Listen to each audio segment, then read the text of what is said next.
it going, folks? And you're welcome to the Motorcycle Hour podcast, where we're talking all things motorcycling. Quick shout out to some of our sponsors. Principal Insurance Ireland. Having the right insurance matters, especially when you're on two wheels. That's why Principal Insurance, part of Howden, offers motorcycle cover you can rely on, whether it's a weekend spin or everyday riding. Howden Insurance Ireland Limited, trading as Principal Insurance, is regulated by the Central Bank of Ireland. Terence Healy Motorcycles, Unit 1A, Axis Business Park, Tullamore, County Offaly, your main Honda dealer for the Midlands. And of course, motorcycletraining.ie, your one-stop shop for all your motorcycle training needs. Whether you're booking IBT or some pre-test lessons, Tony's got you covered, so give him a shout today.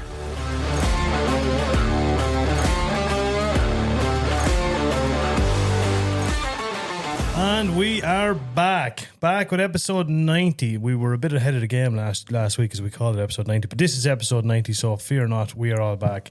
Joined as ever are my esteemed colleagues, the one and only on my left hand side, Charlie Riley's here. It was a bit quiet there this evening, wasn't it? Absolutely. How are we getting on? They're all hoarse. They're all a bit hoarse, lad, from roaring. How are you getting on? No bother. All good? Bother. Join the weather. All quiet, all good in the Western front. Across there is Charlie Jr., the one and only Kieran Riley's here. Well, Buck. Could you just let that go on a bit longer? No. All right. No. All right. They rule the roost themselves. How are you getting on? All right, yeah. Living the dream. Great to be back, yeah. Great to be back. We had a class spin on Sunday. We're going to talk more about that now very, very shortly. And then, of course, last but by no means least, the man himself, Mr. Squirrel, all the way from Longford, across the crowd.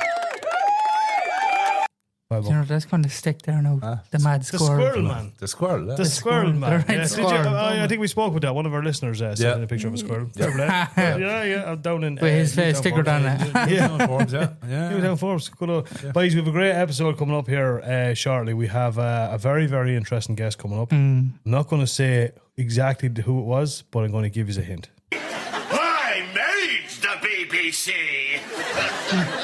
That's right, the one and only, the BBC's finest, Alanna Maher is coming on for a bit of a chin wag. We sat down with Alanna. Alana's gas, like. So I kind of thought she was kind of shy at the start, and then once you get her going, oh no! Well, after 2 seconds, flat out. That's it. No bother to her. So a very interesting chat with Alanna. I said she was late for work this morning. I said she slept it in. Yeah, it was a late one. Well, to be fair, I slept it in there. It was a late one. But you're looking. Class. Very, very interesting. She's doing some phenomenal stuff for the sport itself and women in motorsport in general. So fair play. We'll bring you that chat we have with Alanna now very shortly. Before any of that, boys, Charlie, I know you can't wait for this. What? Let's talk Harley Davidson. Shall we?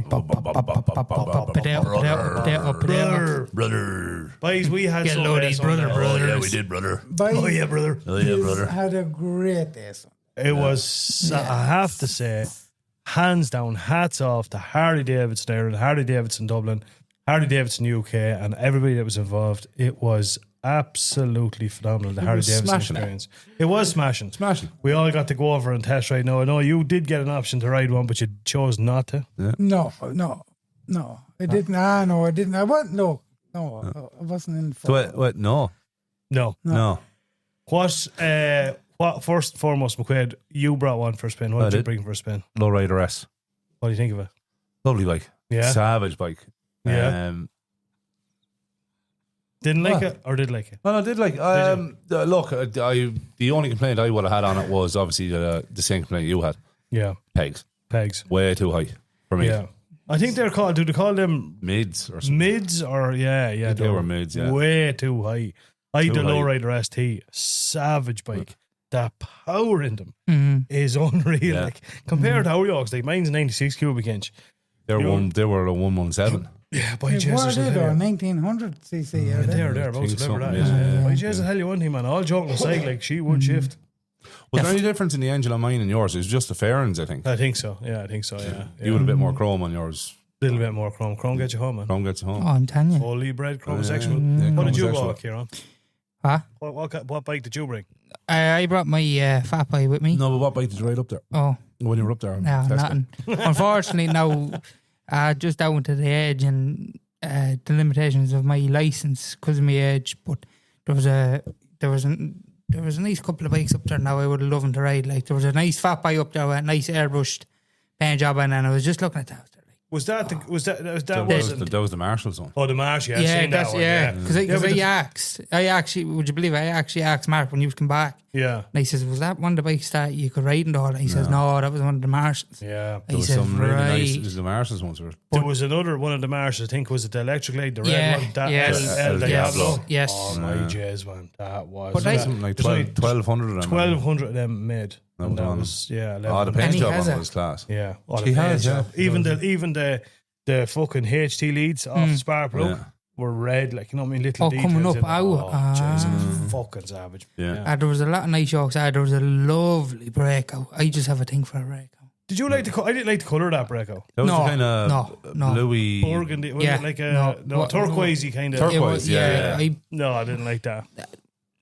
Look, for some people it wasn't for me, but Yeah. still, just that bike in general, Yeah. just the way it Let's looks, get it Yeah. spread. I like It'll it. be grand. I really It's do. red by a brand Like new next, bike. Chad, take the aerosol to it. What was the bike you were on? Tipped. It was your bike. No, It was I think the it was lowrider. I thought it was a different white one. No, I reckon. Somebody else had dropped that because there was a whore of a dent in the Was there? exhaust. Yeah, I made sure I somebody- took a photograph before I got on the thing. No, somebody dropped one of the bikes. But That's it, that was an why did you bring expensive- that up? You didn't have to bring that up. Yeah, You know what I sure. mean? Sure, look, these things happen, I suppose. But so we were riding out at 11 o'clock, and the way it was done was to a T. Yeah. yeah. Brought us in. You go up and give them your name, and that make sure you're there, and then License they just and kind all of that jazz. give your Yeah. license, Oh, they yeah, sign you in. yeah. Then 10 minutes before you go, a bit of a roll call. Then like the whoever's briefing. reading you out, a bit of a briefing, tells you kind of the route and a few of the bits and pieces. Very laid back, headed out, savage little through Yeah. animal. Laid back, and- but you had to be a bit patient Ah, for when you yeah. were being Yeah. called. Yeah, Or like yeah. some people, Joe Hart, remember? Oh yeah, Joe. I couldn't stop laughing. He couldn't wait to get going. Everyone there, way, you know. Oh, yeah, Joe. Stopped him. He was on the breakout that He time, was wasn't the he? breakout. Yeah. that's Yeah. what Was it the breakout? No, it wasn't the it break. wasn't. No, it was the Pan Pan America. Yeah, Pan America. I think it was. Yeah, you're actually right. I think you're I right. think, yeah. Was it? Not that time, no. I don't Did think. he go out on two? Did he do two He spins? did two spins. Oh, okay. Oh, Oh, that's that was fine. funny though. Yeah. Jesus Christ, Did that I was, couldn't stop laughing? that was some crack. But yeah, no, I have to say hats off to him. Lovely Yeah. little spin through. Yeah, say Animal. I wouldn't even know half of the roads. Back through Roundwood, wasn't it? Yeah. Back Yeah. into Lara. Class. The food on the day was absolutely Yeah. class. Bubba's barbecue or something like that. Bubba's barbecue. It was absolutely Serious It was a burgers. BBQ. BBQ was savage. Yeah. Absolutely class. So that was the Harley Davidson experience. Again, massive thanks to Harley Davidson. There is some stuff coming down the line with Harley Davidson, so watch this space, as the fella says. But then the real cherry on the cake was the spin. And we have to say a massive shout out to Mark Dunn for this. Yeah. We live here all our lives. We're not, what are we, an hour and 10 minutes from Lara? About that, yeah. Thereabouts, I'd say. How many times have we went to Lara Chat for a spin? Go a few times. We've often went over to the line and it was just for a coffee or a bite to eat and done this, that, and the other. But Mark brought us on some roads. I don't even know where that was, but by Jesus, it was unbelievable. Like, talk about Mull's Gap and stuff. This was, oh man. I understand. Sally Gap. Out wasn't through it? the Sally. Yeah, but I always thought Sally Gap. I didn't realise that was a Sally Gap. I had somewhere different in my So, head. Yeah. Yeah. My God. Some views. Oh. If Oh, only, yeah, if some only they views. could keep the cyclists off. Oh, I know. Kieran's on it with some views. yeah. Oh, Jesus Christ. So for people that are wondering, so we went to, when you went into Lara, kind of if you were leaving Lara heading for Anamore, you kind of turn You're up. off to the left. If you're up to the left, up that road, and there's a big waterfall up that Yeah. road. People that are listening, this will probably be familiar. I wasn't. I was never up that road before. Never. I should never even thought it was on the map. But I guarantee you go back again. But then it I go goes, back sure, again. yeah. Mark must do nothing, only go around the country. Yeah, Get honest to lost. God. Yeah, but we headed up this road and said there's a waterfall up on top. And now, bear in mind, it was probably up until that point. A dry had been- waterfall. It was the best day of the year. Yeah. The weather was Oh, fantastic. jeez, the place was you wouldn't have got jammed. a better day. That's when you could keep your eyes in your head because they were popping out of everyone's head. So we I parked tell up. you, People, if you're on Instagram, you'll see some of the pictures at the bikes where we parked up and stuff. And then there was a lot of people out sunbathing. But Oh, Well, jeez. What we Go on, anyway. Well, yeah, what we weren't prepared was Get it out. a woman and her partner out sunbed just on the side of the Yeah. road. Just Well, they right weren't beside even the down. water. They were down in a little would you bit, say a but valley? Anybody could see them. Oh, yeah, It was yeah. hardly secluded. No, No, and your one was there and not a stitch. Oh, was on jeez. her. Not a Christ. flig it on her. Not a flig it right off the side of the road. And you could just see all the bikes heading off, and all the bikes peering out to the left hand side. If any one of us had to stop, it would have been like dominoes falling. Hey, Oh, his cat. Well, I'm happily married. They kept my eyes straight forward. Yeah, Oh, did you? did. It did. couldn't get Is the that why tongue you back was in in your front, head. was it? So I wouldn't catch you. We just stopped. Yeah, but anyway, that was just that part of it. And then we headed off. We went up through kind of the Sally Gap then from there. Up to the Guinness house. There's a name on that. I looked it up earlier on. Oh, jeez, I don't remember. It was what a house that was formerly owned by the Guinness family. My God. And the lake looks like a pint of Guinness. Do you know how much land is with it? 5,000 acres. 5,000 acres, man. It was sold in 2019 For for 28 million. 28 million. You've done your research. Savage, isn't it? Oh, my Jesus, it's absolutely gorgeous. Some money, yeah. Class. £2 there. Few pounds. Could have bought it. If we all Well, bunched your our man money now together, bid me by €500, mate. if we all bunched all our money together, we wouldn't afford the gates. We wouldn't have bought it. You wouldn't get an acre of land off. I thought every pint that we bought went as kind of part deposit. Absolutely not, McQueen. Doesn't mean shite. Unfortunately not. But a savage spot, isn't it? Oh, serious, yeah. My jazz. Then we went from there across. We left that mountain. place. Yeah, right out across the mountain. I do it again. Stunning. Now, don't get me wrong. I did enjoy the day that I was in it. It was hard not to enjoy it, you know what I mean? It's not every day you get to bring out a Harley in proper sunshine weather, like, you know. Yeah. But if I was to do it again, I wouldn't bring the Harley. Because there was a lot of bends I didn't Oh my know. God. You know what I mean? get a new But- back and you tyre look- for the yeah, fucking Just get a thing, new will ya? back tyre for get me. a A new back back. tyre, it's like a wheelbarrow tyre. Yeah, You know what I okay. mean? Okay. I wouldn't have brought any other bike. It's like off the Seriously? 1970s Ford Escort. Hand on heart, there was no other bike I would have Yeah. preferred to have brought. No, genuinely, I can swear on that. 5 of the boys on Harleys. You don't want to be left out, do you? No. And I actually thought, I Do you know something? I'm starting to feel like I'm left out. Why? You look. You know, I told you, back. with that jacket, that bobhead jacket, that's the last jacket. That was in his jacket. I need to get one of them. No, you don't. I do, man. No, you don't. The heat in that truck. Oh, be the fuck I was. Oh, it was more. I've got it there down tonight. Yeah, I just too warm though. Well, boys, I'm delighted you enjoyed your Harleys. Yeah. Yeah, I did. I enjoyed my Gixxer. Right, next time, moving on. Nah, on to the next thing. No, I'm not saying you wouldn't, and like more luck to you. But I just think if you had a Harley, you would have really enjoyed it. No, Do you know what I mean? You would have just enjoyed it that little bit more. honest to God, Brent, I won't be having a Harley.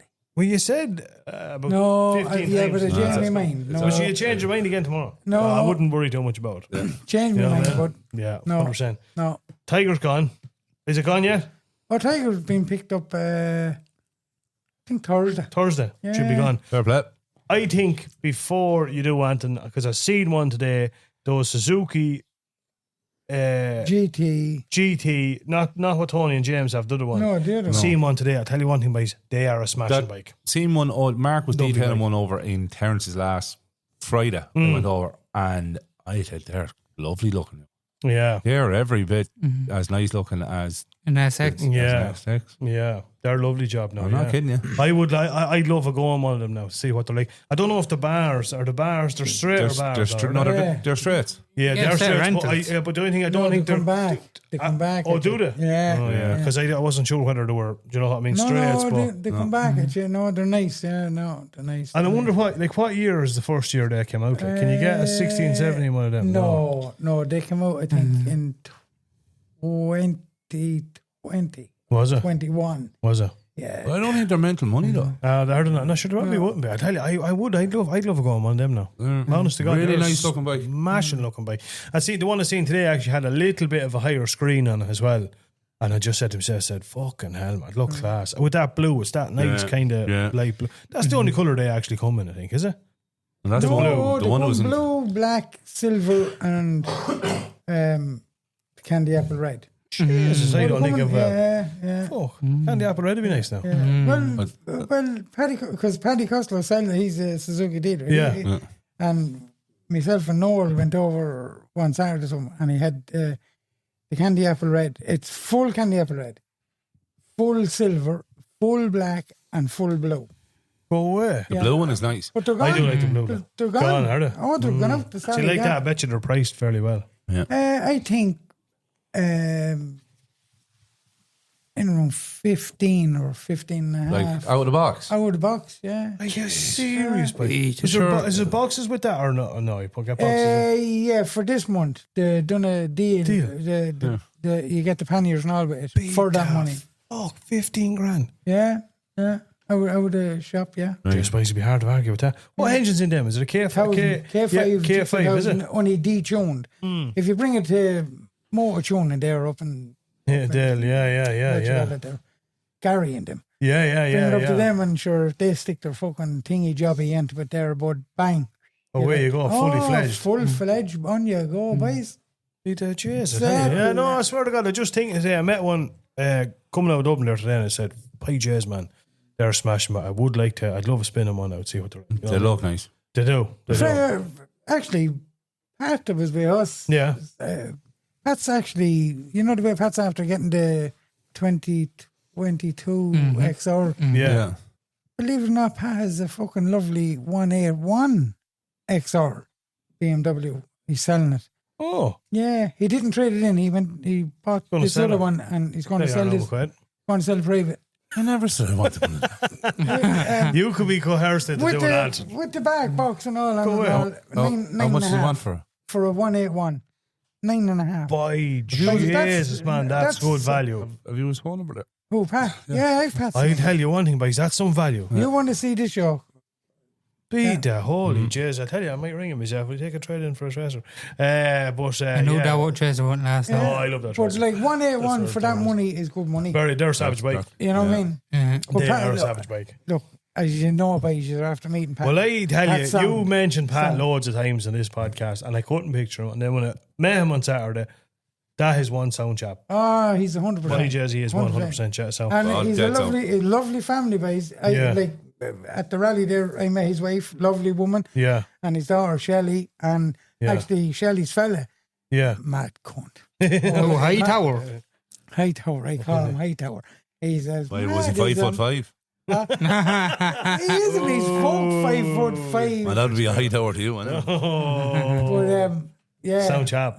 Sound is a bog Sally. Yeah, sound is a bog Sally. Sound is about say. Well, that kind of more or less wrapped up our weekend, but yeah, it was a great Sunday. Now I thoroughly enjoyed that. We got the weather. Hold on. The spin back. Remember in petrol station in Hollywood? Yes. The two boys. The boys from Choppers Ireland. Yeah, the Chopper Club Irons South. Yep. Yeah. Two dead sound lads. Soundest lads you ever met. And they gave us details. They've got a big show coming up, which we will talk about at the end of the podcast.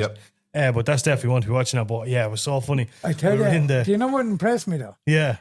When I seen, you 14. know, the top with the GSX 14 sort That's what I'm of. saying, yeah. Oh man, I've never seen that again. if you put that on a Harley there and said, "Cha, pick," I would have picked the 14. Would ya? Oh fuck yeah! Did he chop that? I know Yeah. it, but he done some job. He really. I didn't get a good look at it. I So seen it down. was for anyone now, and I can see, I can kind of almost visualize some of the listeners cringing when I tell them this, but you have to see this bike to understand what we're saying. It was a GSX 1400 K2 or thereabouts. Was it K2 or K3? Yeah. K2 or K3 with a set of ape hangers on it. Zeds. And it Right. was. Yeah. And it was like Serious. one, It was a mad but it was looking fully yacht, yeah. chopped, longer steel, different swing arm, different profile, different top slab. But the work that was a billet clutch housing, the work that was. What size Evs was in it? Just their 16s anyway. I'd say. 16s, I'd Like, say. I wouldn't mind. They're a high bike and they're fucking heavy. Yeah. He reckons it handles like a dream. With it. Yeah. Well, But we were I seeing had it a coming in. I know you did. I know. Yeah, we seen it coming in. We're like, what in the name of Jesus? That? And then of course we had to come over and have a look. But then, Well, we no, were that at- was just a noisiness. Yeah, but that's what I'm saying. Like, and then I'm sure you have to be nosy. Yeah, and then we were standing there having a chat with the boys. The weather, as I say, was class. Everyone's in good form. The Hollywood was absolutely wedge of motorbikes. I'm telling you, anybody that has land out there, property, build like a dedicated motorbike cafe or something, and you'll Clean up. clean up. But lads, them the boys out with the Chopper Club Ireland. They're shocking nice fellas. Oh yeah. Stephen Mooney, Lord be good to poor old Stephen. Stephen was actually with them. No, because they asked for Stephen. For Stephen. Because Yeah. there you go. Yeah. No, Sound fellas, no. Stephen Sound was fellas. actually with them. No, they're a shocking nice they bunch are. of fellas. Yeah. And as I say, you watch this space. They've got a big show coming up, which we'll give all the details of towards the end of the podcast. But then, as I say, we were standing there, and of course, everybody was in good old form. Next thing, up comes all it. It's in a funny way that I'm not into cars in any way, but all it takes is one young lad in a twin cam. Yeah. But he wasn't even young. He was probably our age. He probably was, yeah, but that's young. He was in the 30s. Yeah. He was. But all of us were there. As I said, the place was wedged. Go on. Just one of us to let Spinner, her and say, spinner. "Go on, you boy, give it to her." And the next thing, one dun dun dun, and Yeah. few donuts in the middle of the road, and headed off. And then another young lad on M3 came behind him, and he done the same. So it was a savage day. There was some hump out of that him tree. There was in fairness. Jeez, there was some hump out of that. there was. It was a Fair play to you, boys, if you listened to it. But it was class. fair play. It was absolutely class. But no, it was a deadly spin, top to bottom. I have to say, thoroughly enjoyed it. Before we waffle off with any more, I think we're going to bring it over to the one and only Alanna Maher. Over we go. Folks, I want to give a massive, massive welcome to the one and only, the whole way from the Bohende County Cavan, I believe. Yep. Alanna Maher's here. How are you getting on, Alanna? Not so bad yourself.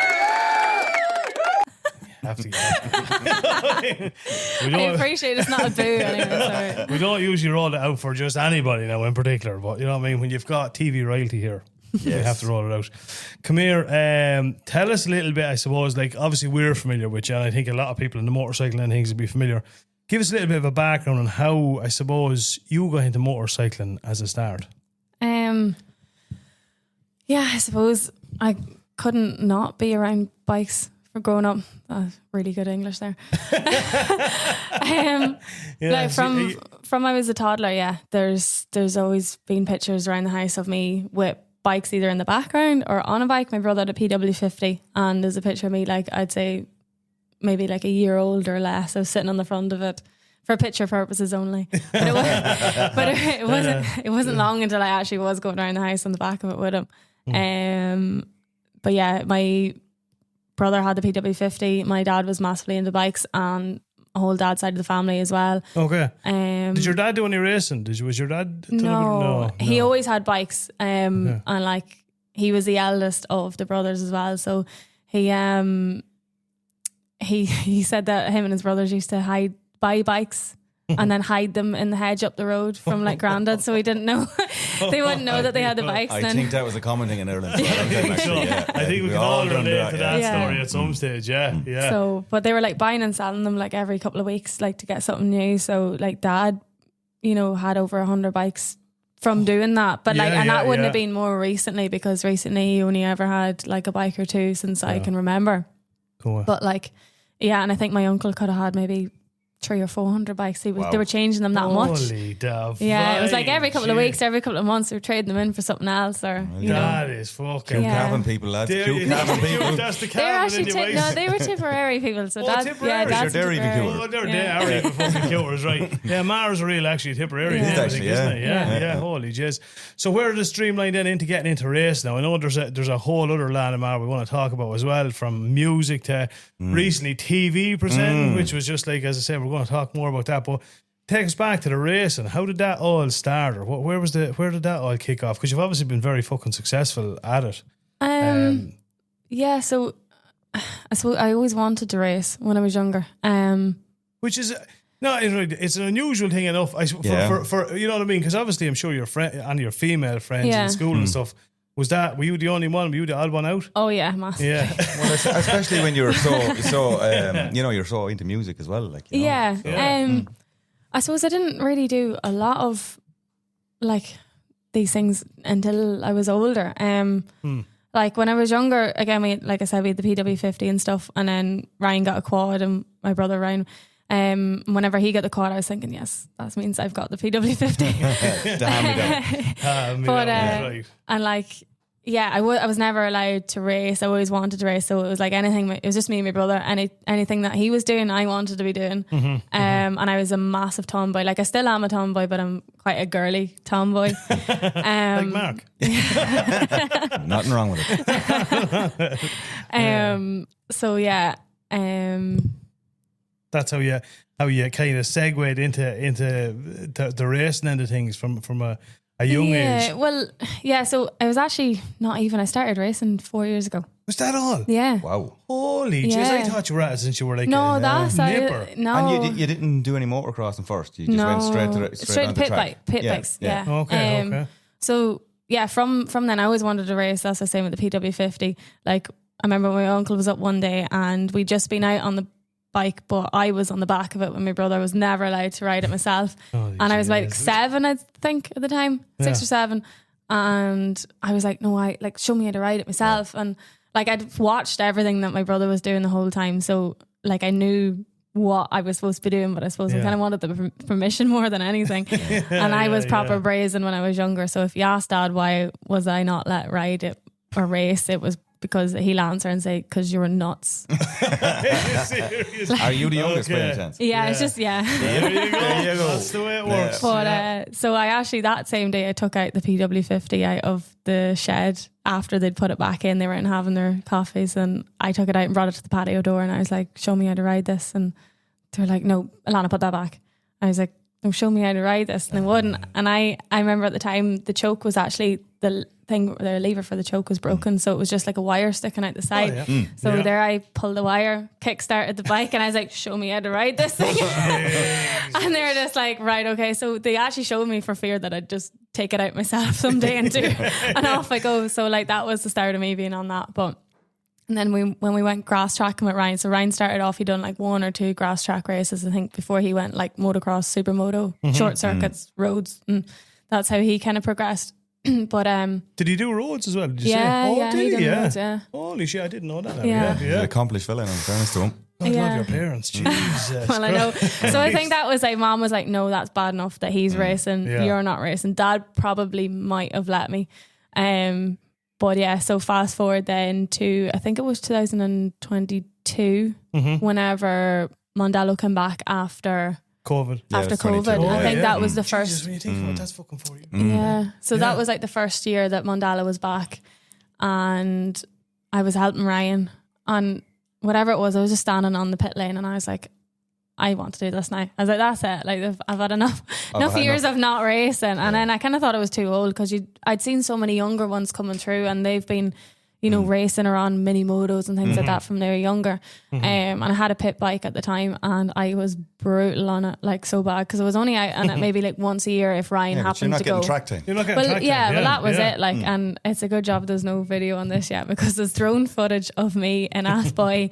And like, it was one of the first times I was out on the bike, and I was out with a group of like faster lads, and they were all racing each other, and one went up the inside of me, one went round the outside of me, and I stood the bike up and clean forgot how to use the brakes. Oh, no. I drove the bike straight into the tyre wall. Oh, God. And I was just like, no, that's enough now. I've had enough of being shite at this. Like, No way. And you said there is drone footage of this somewhere? Oh, there is this. Right. I get sent it every so often. Oh, so it's out there. Do you remember this? No, it's not. It's not online or anything. I get it sent privately. Might but resurface that. Yeah, Maybe you tell your brother we might get it. someday I will actually show it and be like, yeah, look, I've come a long way. But yeah, so I was like, no, that's enough of that. And then so actually during COVID, I put the knobbly wheels back on my pit bike and went out the back garden and just rode round and round and round and round for ages, just trying to get more feeling, more control and everything like that. So then the next time I went back out in the pit bikes, I was actually better, and like noticeably, because people were actually saying, geez, you must have been practicing. Yeah. Getting used to the bike moving about. Well, that was it. So then I done about a year and a half on and off with pit bike races. And then I'd said to Ryan, I was like, I want to buy a circuit bike. And he was just like, no, you're not ready. You're not ready for this. And I kept going, no, I'm going to buy one. I'm going to buy one. I'm going to buy one. And I just thought he just kind of brushed it off. And then for Christmas, 1 year he gave me a card. We're like quite funny with Christmas presents and cards, and that we're not very soppy by any means. Like, so yeah, handshakes and stuff. Like badly. I grew into Christmas Day. Jack, Here you go. The awkward handshake with your Rolex. There you go. There you go. No, well, like mom and dad's different, but me and my brother is like, I genuinely think I've hugged him probably like 4 times in my life. Yeah, I get you. But we love, we're like we're so close at the same time, but there's no niceties there, you know. It's just blunt honesty. But yeah, so he gave me a card and it said something like, "You'll do great." I think it was like for like a new job or something like that, you know, like a random greeting card. It was just like, best of luck or something. good luck. That's it, something like that. Anyway, and I was just like, what's this like? And I read it on the grand, and then he was just like, "No, did you look into it?" And I was like, yeah. I was like, you know, it's funny, whatever. Thanks very much. Where's the real present? Fair play. But whatever he wrote in it anyway, he's like, "No, there's a piece of paper," and I was like, all right. I went back to it anyway, and it was deposit for a track day in Spain.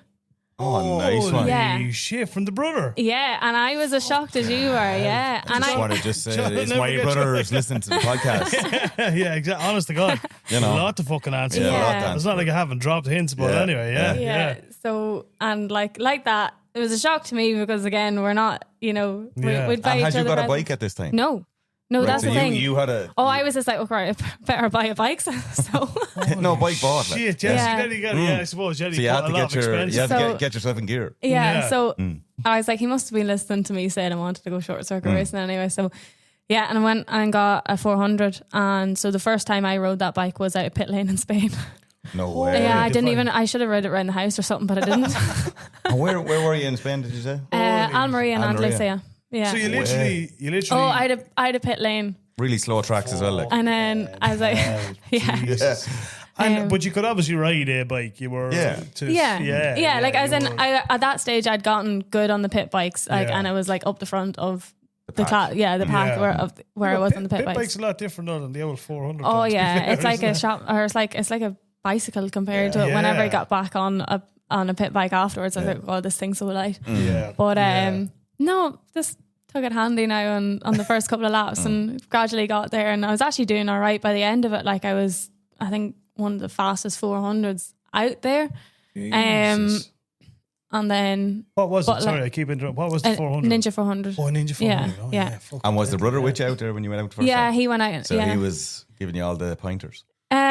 Yes and no. Like he does. He kind of stands back a bit and just tells me everything I'm doing wrong rather That than sounds like actually every giving. brother that it was ever made. Instead of Oh, like deal being on. instead of being like ahead of the thing and be like, do this, do that. So I have to kind of ask him now, and be like, tell me what to do. And be like, sure, you don't listen anyway. Well, do you? Kill what? I do. Well, sometimes. But yeah, so that was the start of it. But actually, because I was like so delighted with myself, like that I didn't crash or nothing when I was over there, but I did drop it in pit lane. Embarrassing. No, it was so embarrassing. Oh my God. So embarrassing. I was coming back in, and like there's a little kind of ramp up to the garage from pit lane in Andalusia, I think it was.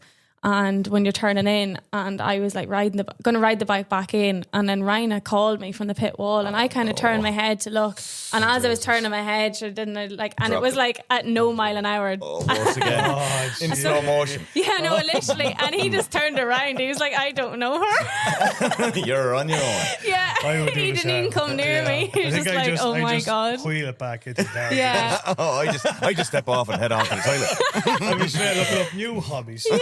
He's like, I Back can't to the believe music. you- Yeah. He's like, I can't believe you just done that. I was like, well, I can. I'm so clumsy. Like, so this kind of like picked it back up. No one really seen it, I don't think, anyway. So. Oh, there's probably a video. Video out that there. as well, Yeah. yeah. Absolutely. So come here. That was that was your first kind of track experience. That was Yeah. your first 400 proper experience. Yeah, yeah. How soon after that? So did you do a few? Did you go from there to Mondello and do a few, or what way? No, Mondello wasn't running that year.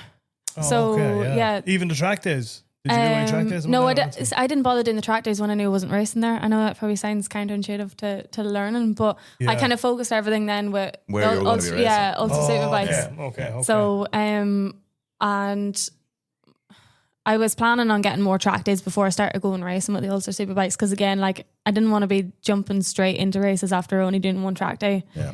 But I did. I went. Seems to have worked. Yeah. So I went to the Easter round of the Ulster Superbikes. Actually, I think there was one round towards the end of March, but it would be really cold, and I think we skipped that and just done the Easter round instead. Okay. So that was the first experience, and so I went on the Easter Saturday. Ryan actually ended up coming off and breaking his wrist. Oh, Jesus, And he was right, supposed right. to do the Northwest that year, and then that ruled him out of the serious? Northwest. Yeah. So, and he was only, I felt really bad because he was only there because I was there. He probably wouldn't have done the race, only that I was Sounds like it was racing. your fault. 100%. Yeah. It was your fault. Well, I said it was meant to be. Maybe he wasn't meant to go to the Northwest. Yeah, well, look, yeah, maybe so. Yeah. I'm a big believer in that too, to Yeah. be fair. Yeah. So, and then the Easter Monday would have been my second race. So they do the Easter Saturday and Easter Monday of that weekend. But because of that, then Ryan didn't come because he had to go to hospital and get his arm casted. Oh, Lord. So I actually ended up going Easter Monday myself On your my own? Yeah. No, So bother. you done everything on your own? Yeah. Well, no, when I say I done everything on my own, kindly I got let into someone's garage in Yeah. Kirkstown because it was absolutely teeming rain that weekend too. And it was actually the McAdoo lads Oh, fair that play. helped me out. But it was so funny because Josh goes, "I come on in here, we've room." That was grand. So put the bike in behind them, and then I started changing my wheels to the wets and stuff like that. And then after a while, I kind of kept looking and kept looking back, and they're like, "Are you on your own?" Yeah. And I was just like, "Yeah." And they're like, "You are nuts. What are you doing?" So again, and then they ended up helping me for the rest of the day. So grateful for that. And like Josh has helped us out Jesus. since with like bits and pieces and stuff like that. And Yeah, even yeah. like if we're short of help and stuff, he's been so good. But so you obviously learned doing all that, and I'm not. I don't mean this in like a sexist way, but like all that end, the mechanical end of things. Did you see the brother doing that, or did you just do it yourself, or what? I learned as I went on. So because I went to all the pit bike races on my own. Okay, Really? Yeah. So you dragged the bike there with the van or whatever? And I had a Focus at the time, and I had to get a tow hitch put on it and borrow my dad's friend's van Trailer. Oh, or trailer. Sorry.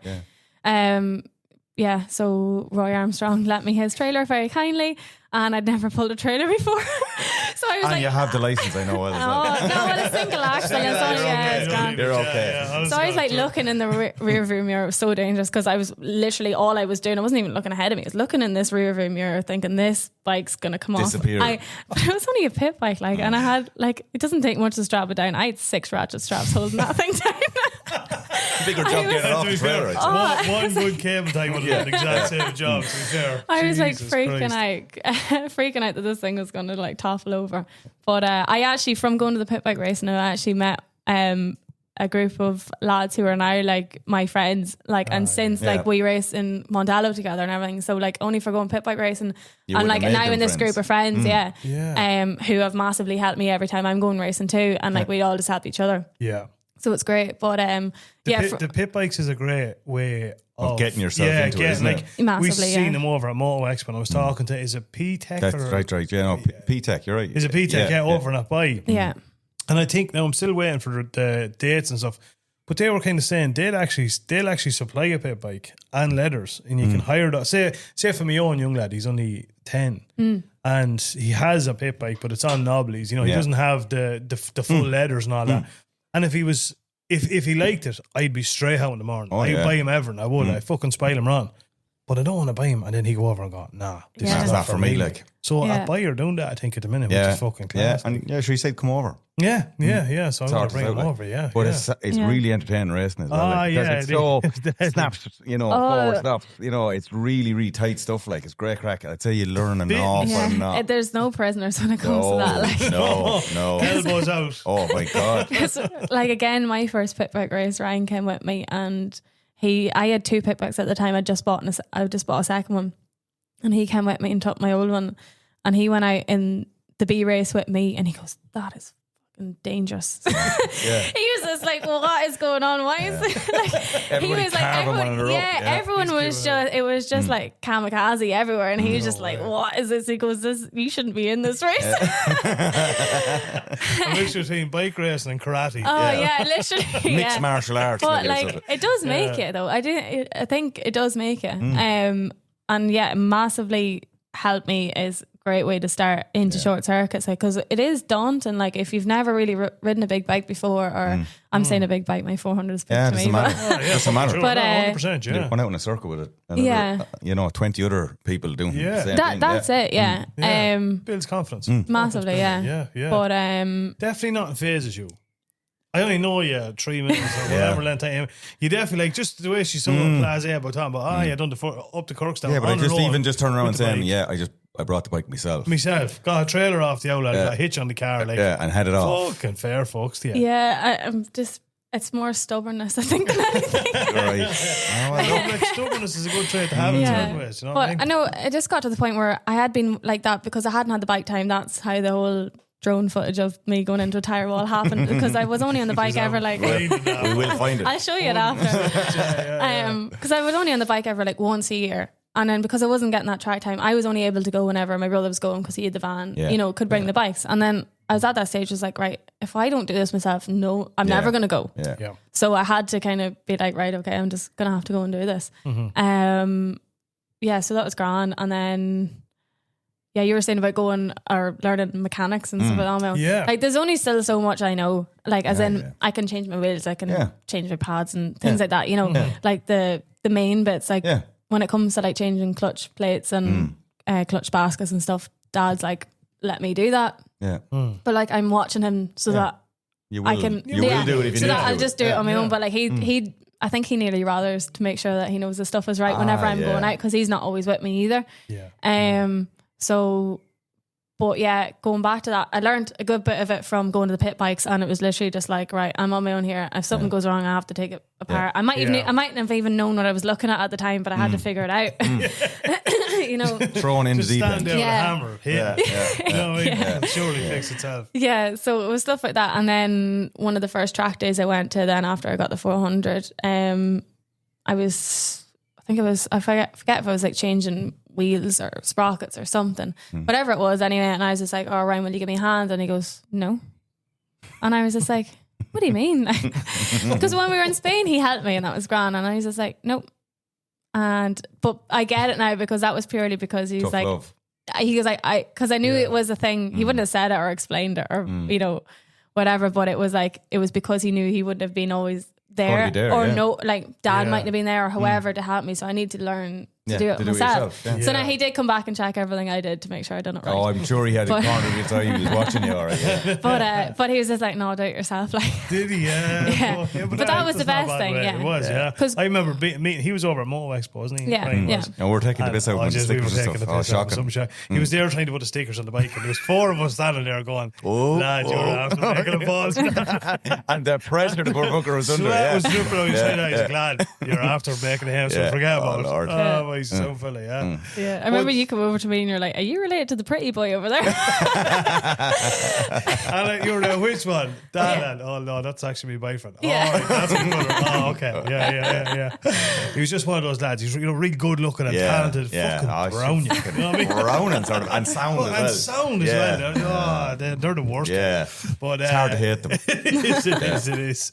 But so he's obviously, so he's a fair fucking, has a massive influence on you as well. Yeah. And your dad, of course, getting up and running. But as I said to you, there's a part of you that's definitely determined. You're one of those, if you get something in your head, I'd say there'd be no stopping you. Like, yeah, and I think that's probably what helped me improve in racing. I suppose one of the things, like everyone's like, oh, people who don't know anything, like not saying they don't know anything about racing, but they might know much about bikes. World, and they're just like, oh, you're not scared. And I'm like, the only thing I was afraid of was being bad at it. Yeah. That was literally the only thing that was worrying me. That's the sign of someone that's really, that's competitive and wants to get good at something. Yeah. Their biggest disappointment is not being good at something. But it is true though, like, when you go out and you do track days and that, I remember the first one, I didn't give a shit if I went through the tire wall sideways.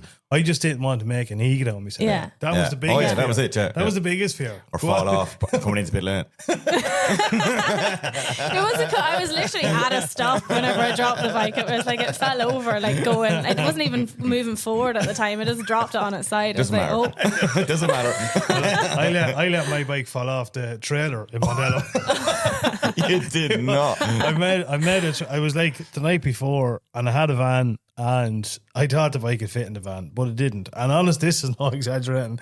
This was about 9 o'clock the night before we were going. So the only thing, I couldn't get a trailer anywhere. So the only really thing that was there was an old dog trailer. So I took the grinder to it. Cut it up. Cut the top off and botched it together anyway. But anyway, I put a strap on it. And the strap was after been rubbing. I gone across the road.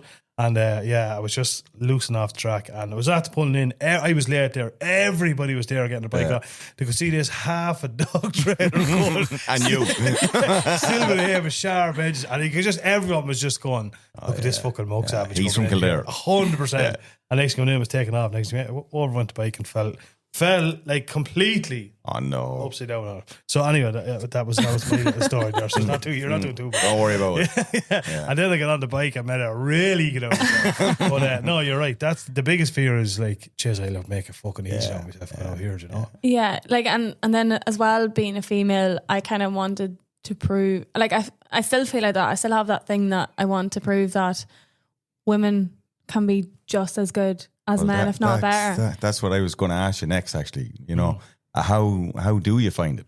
Like, how do you find people greet you when you come racing and stuff like that? I know there's always going to be a family thing with racing and stuff like that. But do you think, you know, your competitors take you seriously now? Yeah, like I think now I've probably come to that stage where like, they probably do. But like, and not to say like whenever I went pit bike racing, like they were the nicest group of people, you know, to go. And they were so delighted to see another girl doing it, because whenever I started pit biking, there was only a couple of us anyway. Now there's so many more girls, like young girls starting. Like I remember looking, and I had been watching them throughout the years, kind of coming in and coming through it. And there's some fabulous riders that I know that they're going to be really good. And like as young as like 6 coming through, like girls, and like in their little pigtails, pink, and you know, and then they get on a bike, and I'm like, that's class. But isn't it fantastic? Because realistically, even just overall, even just like females riding bikes on the road now, like it is just like taking off. Oh, it's massive. Yeah, man. one of the massive. lads, you've probably heard him, Tony Moore. He's a member with Clonagale. He's motorcycle trained.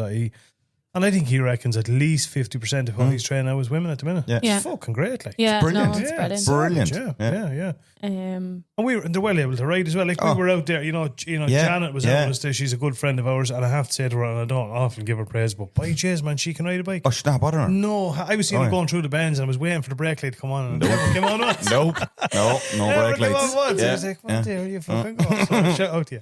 But see, even as you're saying that, and like, I know you're not in any way like this and like women or anything like that when you're saying that, but there is that expectation. There is, and like, we'd be foolish to say that there's not. Do you know? And it's the same in any sport, anything you do. Like, you know, there'll always be more people watching the men's football than there will be the women's. The same with the rugby. Now we've seen there was a post up that they've had a record breaking attendance at the women's rugby match. That's right. Yeah, the last one. Yeah. Which is class C. So it is slowly changing, but you'd be foolish to say that it's not there. Well, I've looked at a couple of the women's soccer matches, and I can assure you they don't dive in the ground like the fellas do. No. And that's true. They're The lads are a bunch of whingers. Like. Oh, yeah, 110%. A bunch of whingers. I seen some of the rugby or the Australian the Aussie rules. Motors of God. It's better to watch. Yeah. They're fucking animals. Yeah. They're brilliant. Yeah. But like, I do think, you know, with racing, because there is a minority of women racing, the chances of like girls being like at the top of the game is always going to be less, because like you just have more men. Yeah, like I mean, in my class, I'm the only girl. Yeah, you know, the chances of me being at the front of the class is slim. Do you know what I mean? Yeah, I know. So, but like I've noticed the girls that are coming through the racing at the moment, they're all doing really well, which is unbelievable, because they are a minority. But it's brilliant to see though, great. because like in fairness, it is a bit of a level playing field. You know, if you're talented enough, you know, absolutely, there's not a problem. No, like, you know? 100%. Like it's even one of those things, like, you know, I know and we won't get, that's a whole other subject, but you know, you get with this whole movement that's going on in the States where women can enter men's sports and men can, you know what I mean? But as regard, like, some of that is genuinely not fair. But with the bike, it's a level playing field. Yeah, well,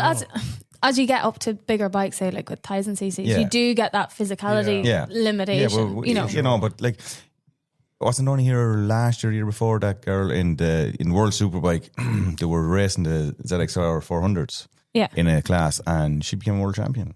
She's a Spanish girl, I think, or something. She beat everybody. You mean Anna Carrasco? That's a girl. Yeah. So I think, was that 2016 or 18? I think something like that. Yeah. Like, but yeah, like I remember thinking, wow, that's And- class. and- Because it started to pave the way Yeah. then for women to think, okay, we can actually achieve this. Absolutely, because like it was like it's a complete dogfight. Like they're all on Yeah. 400s, you know, maybe Yamahas, the R3s or whatever.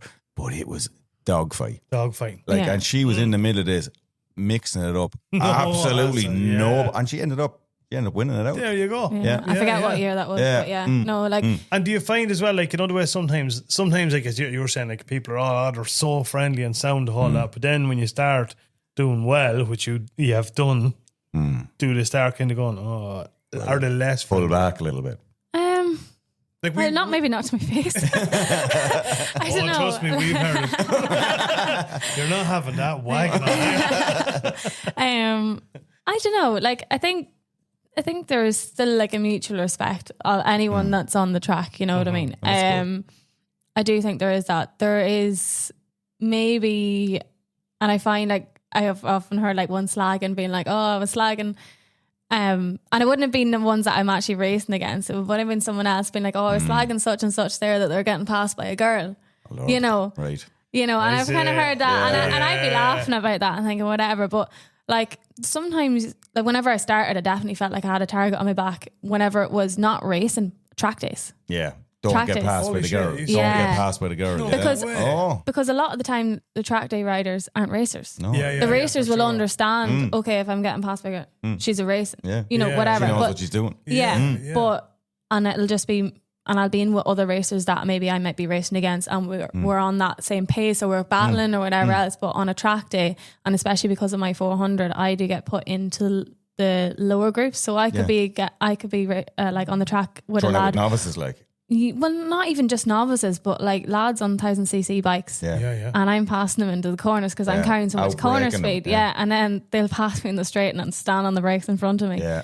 And it's frustrating when Yeah. you're trying to get a thing, but like sometimes I'm just like, oh, just let me go on another just- bit. Yeah. But like it's not just me that'll get it as a female. Like I've heard like some of the other lads that have like smaller CC bikes, Yeah. and they'll have run into the same problems on track days. Like I think it's like like an all over thing, but I do feel sometimes whenever it's like if someone on a pink bike's past you, you're thinking like, and you would yourself. Like there's no point denying if someone come past you in a pink bike, you would think. Well, I'd be honest with you, if she showed me a clean pair of heels, I'd say, chat you later. I'm not going out to that tire wall trying to follow you. No, holy Nope. Jesus Yeah. Christ. No, Yeah. no. That's some going though, in fairness, like it is like for as I say, what you've achieved to date, like it's fucking fair going. Like I presumed, because obviously Instagram, you know, we all have to look through a bit of it, but your Instagram, well, first of all, it was Alanna Maher music, so I was like, what the Yeah. fuck's going on there? So I just automatically presumed, just judging off the results you've had this year alone, that you've been fucking racing, like properly racing since you were 6 years old.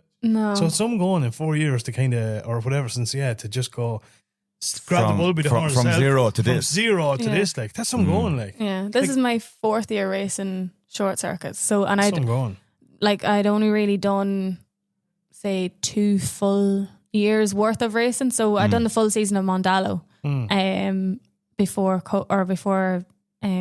like they weren't running last year, so I didn't get to do that. So I'd done the full season of Mondello, and then like last year I done maybe half a season of Ulster Superbikes, and the first year I raced I might have done like half a season. Yeah. So like So realistically, then, there's not 4 full years you have even yet. Like, No. no, like this will be my 4th year, Yeah. like in terms, Doing it, but like. yeah. You're leading But- the championship at the minute. Yeah, leading the junior super sport or the super Some sport junior going. championship. Yeah. Holy divine. And like fuck. that I don't want to is- jinx it now because No, 2 years no. ago, yeah. Anybody that comes onto going. this podcast goes bigger and better. Oh, no, Telling no, you. look, as I Look said, at us. Look, exactly. You think you had it made before today, but things are just going to improve now. Yeah, Honestly, yeah, on the yeah. podcast. And we'll be shouting you out all the time. So. 110%. No, I've heard a few shout outs before this, so thanks for that. Because you're just so down to earth. You're dead sound. Do you know what I mean? You're very approachable. Yeah. No, you are. I know Yeah, you are, yeah, in fairness, yeah, you know? yeah. And it's great to see you doing well. And then it's like, as we spoke, and we had a bit of a chat there earlier on, like there's a huge financial thing even be a short circuit on Mondello. Ryan, you were telling us a little bit about in Ryan with the endurance stuff, what they're doing. The cost in this stuff is absolutely astronomical. And you're doing it all on your own back. Yeah, no, I And there's actually 2 of us. My boyfriend races too, so there's just 2 of us in the house. Absolutely. We're thinking that we're kicking the house down the road at this stage. I feel like We don't need furniture. you can't race a house, lads. No, Can't raise a house. no. Every other E gets by a house. No, and It's you're having overrated. a crack. Yeah, exactly. It's Yeah. overrated. But 100%. like there is massive like financial thing. I suppose it's just one of those things you do it. Like you get tires for the van there, and you'd be thinking, God, that's an absolute fortune. And you come to the weekend and you pay for them tires for that bike. No No problem. bother. You don't, not even a second thought. It's just when you love it so much, you kind of just do whatever you can to get racing. But I know I've been very fortunate this year that Tossie from VTL Transport has sponsored me a helmet this year. And so he's coming on board with me this year. So delighted about that. But yeah, apart from that, it's mainly me, myself and I, like financially.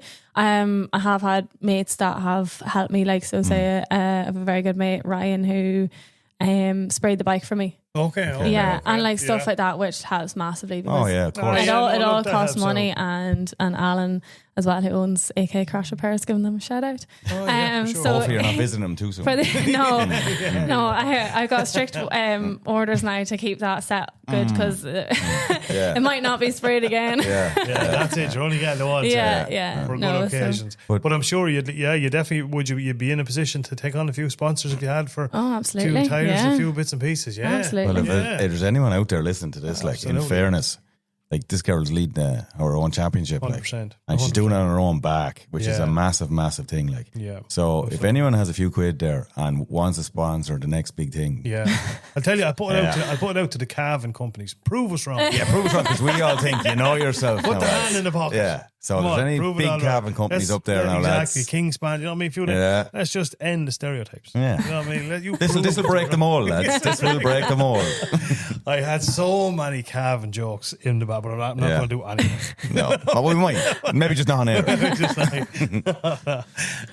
I'm sure definitely a few sponsors will be hugely appreciated. How many more rounds have we got left in Mondello? So we've got 3 more, yeah. Three more rounds. It's 5 rounds this year. So it had been 6, and then you drop around points wise. Okay. So how do you mean you drop around? So you do 6 rounds, and then if you had like say one bad round, then like whatever was your so that's your worst round, they drop them points. So everyone would only get like their top 3 rounds, best 5 rounds points wise would go towards it, but and it would kind of have helped say with lads that were away for the TT or the Manx or something like that who would have missed the Mondello. I think it was more so the Manx ones because that would be the end of the month. So like the likes of them or lads who maybe missed it because of a road race or something. Might have given them an opportunity to get a weekend off. But this year they've gone back to the 5, so whatever you get over the 5, that's it. Okay, that's it. So if you miss a round, you're very slim. stuck. You can't really be missing rounds. No. Can you? No. And then you're racing up the north then as well? Yeah, Ulster Superbikes. I haven't raced this year so far because they got rid of the Super Sport 300 class.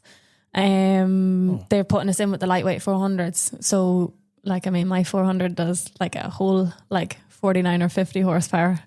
It's like, wow. Jesus. Whoa. Hold on. Whoa, is that even street legal? I know. It's one of those like wind up ones. Like. Again, some of them lightweight 400s could be 70, 80 horsepower. So like there is, when it comes to the smaller bikes, there's massive like that horsepower difference. But I'm going to enter a few anyway, just for a bit more track time. And I'm going to be there anyway, helping so my boyfriend Simon's racing. And then some of the other lads as well that we're friendly with. So we all kind of help each other. Like the weekend out, that's it. Everybody goes, Yeah. Jesus Christ, fair go now. And is there any competitiveness between you and the boyfriend? Oh yeah. We were only talking about this at the weekend because someone said, "Oh, have you raced each other yet?" And I was like, "No."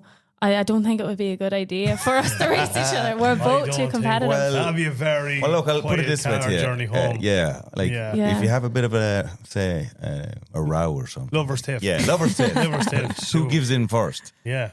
Oh, neither of us. Oh no, we're both. Yeah, we're both as bad as each other when it comes to that. Okay. Yeah. Don't go racing either one. It's just one of those things that kind of like everything just gets forgotten about it. Yeah. No, even I don't think there's never really a conclusion to it. It's just like just next. Yeah, exactly. Yeah. Right. We just Sounds draw a like- line. Yeah. 100%. I'm tired. You're tired. Forget about it. I tell you one thing, that'd be tough going. Oh, yeah. Having a race like Yeah. you know what I mean? Because she'd always rub it in your face. Oh, yeah. Could you imagine? Even if you're like 80 and you're in a nursing home together. she'd Remember say, that time I "Remember looked the time?" inside you? Yeah. And all the mouth you use. Yeah. No. Maybe I'm just talking about my wife there, but anyway. No, that's different. No, But, he is good as well. So like it's one of those things. I haven't ridden a 600 or raced a 600 before. So I don't know. I have a feeling that he would definitely to begin with. Anyway, he'd be better than me, which would kill me. So. no, You never know. Rule yourself out there. You never know. What are you winking at us for? You can tell the truth on the Sure, there's no problem. he would. Holy fuck! No, it'd be interesting to see anyway. Definitely. Yeah. Do like a charity event. Oh, That'd be yeah. great job, Oh, yeah. Grudge match. Grudge match. That'll be class. And so, what way is he going to be? Has he got a few sponsors? Is he doing it himself, or what way? Himself too, mainly. I'm not too sure if he has a couple of lads that might have offered sponsorship this year, but I don't know. Yeah. I wouldn't like to actually say it or say yes or no because I'm not actually 100% sure, but mainly no. No, okay. Yeah, mainly no sponsors. Like And it's both of us just. Yeah, doing it on your own. Just talk us through. And again, he's a man I'd actually love to have on and chat to him about it as well. But the brother with the endurance racing, Yeah.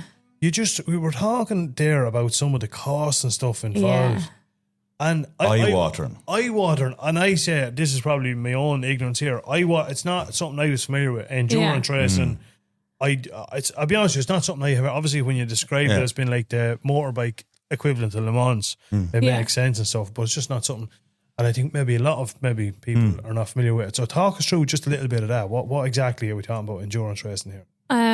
So the racing that my brother done was the 24-hour endurance race in Catalonia, and he done Le Mans as well. So Catalonia is a European round of endurance racing, and then Le Mans would be world endurance racing. Him and my dad put together their Team Ireland endurance racing in 2016. So they were the first Irish team to ever enter. All on their own back. All on their own back, yeah. Now they did have help from some like people in the locality, but not in a monetary sense, I suppose.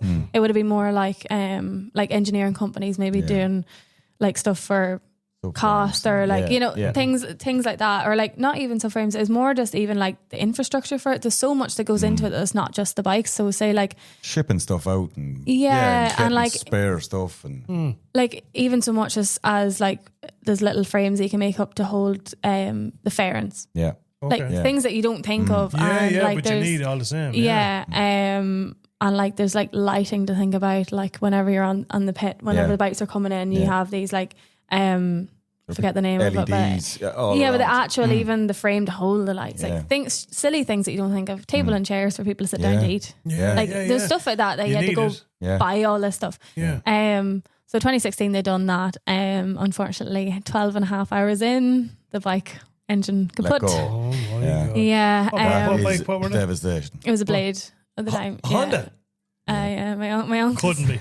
No, you have that wrong. It was, my uncle was racing the team as well that year, and so that was that. And it was one of those things. It takes so much money to get there in the first place that it was like that was it for a good few years. In 24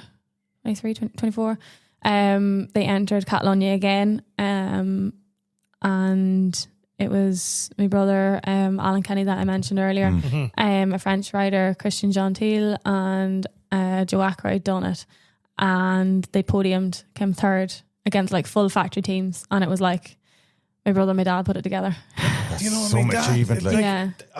100%. That's This is no what, believable know. But the annoying thing about that is I never heard of that. You never heard of that. Because it's just so little media coverage here in Ireland. But he's like, it's outrageous. For four, a team like that, Team Ireland, you know what I mean? That has a ring so to two it. Calvin lads. 2 bikes from the fucking Bohen Gavin over. Do you know what I mean? They come third against full factory teams. Yeah. That stuff, that's like these movies boys, made about shit like that. these full factory things, people don't realize it. You're talking millions here. A blank check. Blank check. You'd have Mr. Honda roll up, Mr. Suzuki, any of these boys. Just get it done. Like, that's no, it was mad. it's a fair achievement for the talent that the boys have. Then needs to be more said about stuff like that. And then what was obviously there's 4 lads on it. So 4 riders, and then so the tanks are like bigger tanks to take as much fuel as possible. And then say they were doing maybe 55-minute sessions. Okay. And so so 55-minute stints or in around that. It depends on how much fuel the bike can take and things like that. So, and then rotate the riders every 4 or 4 riders every time. And are they flat like? Oh yeah. For all of it. Yeah, see that's the thing is like you're not competitive unless you're going for it. Yeah. So you can imagine 55 minutes. You have to do pace yourself because you don't want to be doing like a fast lap, slow lap, or kind of like, you have to really pace yourself, but you're at a fast pace. You can imagine, Brendan, you go out and you do a track day and you're out and it's 15 minutes. So you give it your all for 15 minutes. Yeah. Well, you can imagine doing that for 55 minutes. Holy, a couple of times. You yourself racing. Oh, like what's your average blowing after my 10 laps. Yeah. You can imagine. I come in like sweating and I'm like, I don't ice. Yeah. Could you imagine like 55 minutes of that? That is unreal. Yeah. Jesus. And Alan had never done an endurance race before that, and he took to it so well. Like even they're racing overnight because it's 24 hours. You're racing during nighttime as well. So the lights are impressive. You want to see the lights on the bikes? They're absolutely brilliant. Yeah. But like their vision is like massively impaired because like obviously they have the light from the front of the bike, and then they have like the lights from the track and stuff. But still, there's dark patches. Missing braking markers and everything. They came third, like. They came third. Yeah. That's unbelievable. What bike was that on? An R1. R1, yeah. Yeah. So so then there's like the 4 lads, and I have to say as well, like a lot of the team that come over was a group of Cavan and Mead lads as well. Bad combination. So, and they're all lads that I race with as well in Mondello, and they all came over again. For some of them, that was the first time that they'd experienced a 24-hour race either. But all jumped into action, but because they had such experience, in around bikes and everything like that. So Ryan did have his main mechanics and stuff like that he brought out, like that came over for the race, to help out and things like that. But as for the rest of them, they jumped into action and that was it. But and they all still say it was one of the best things that they've ever experienced. Done, yeah. Serious. Yeah. And would it? I just have to come up with an idea. What? Himself and herself. Oh. Team Ireland. There's a little hope he would let me race.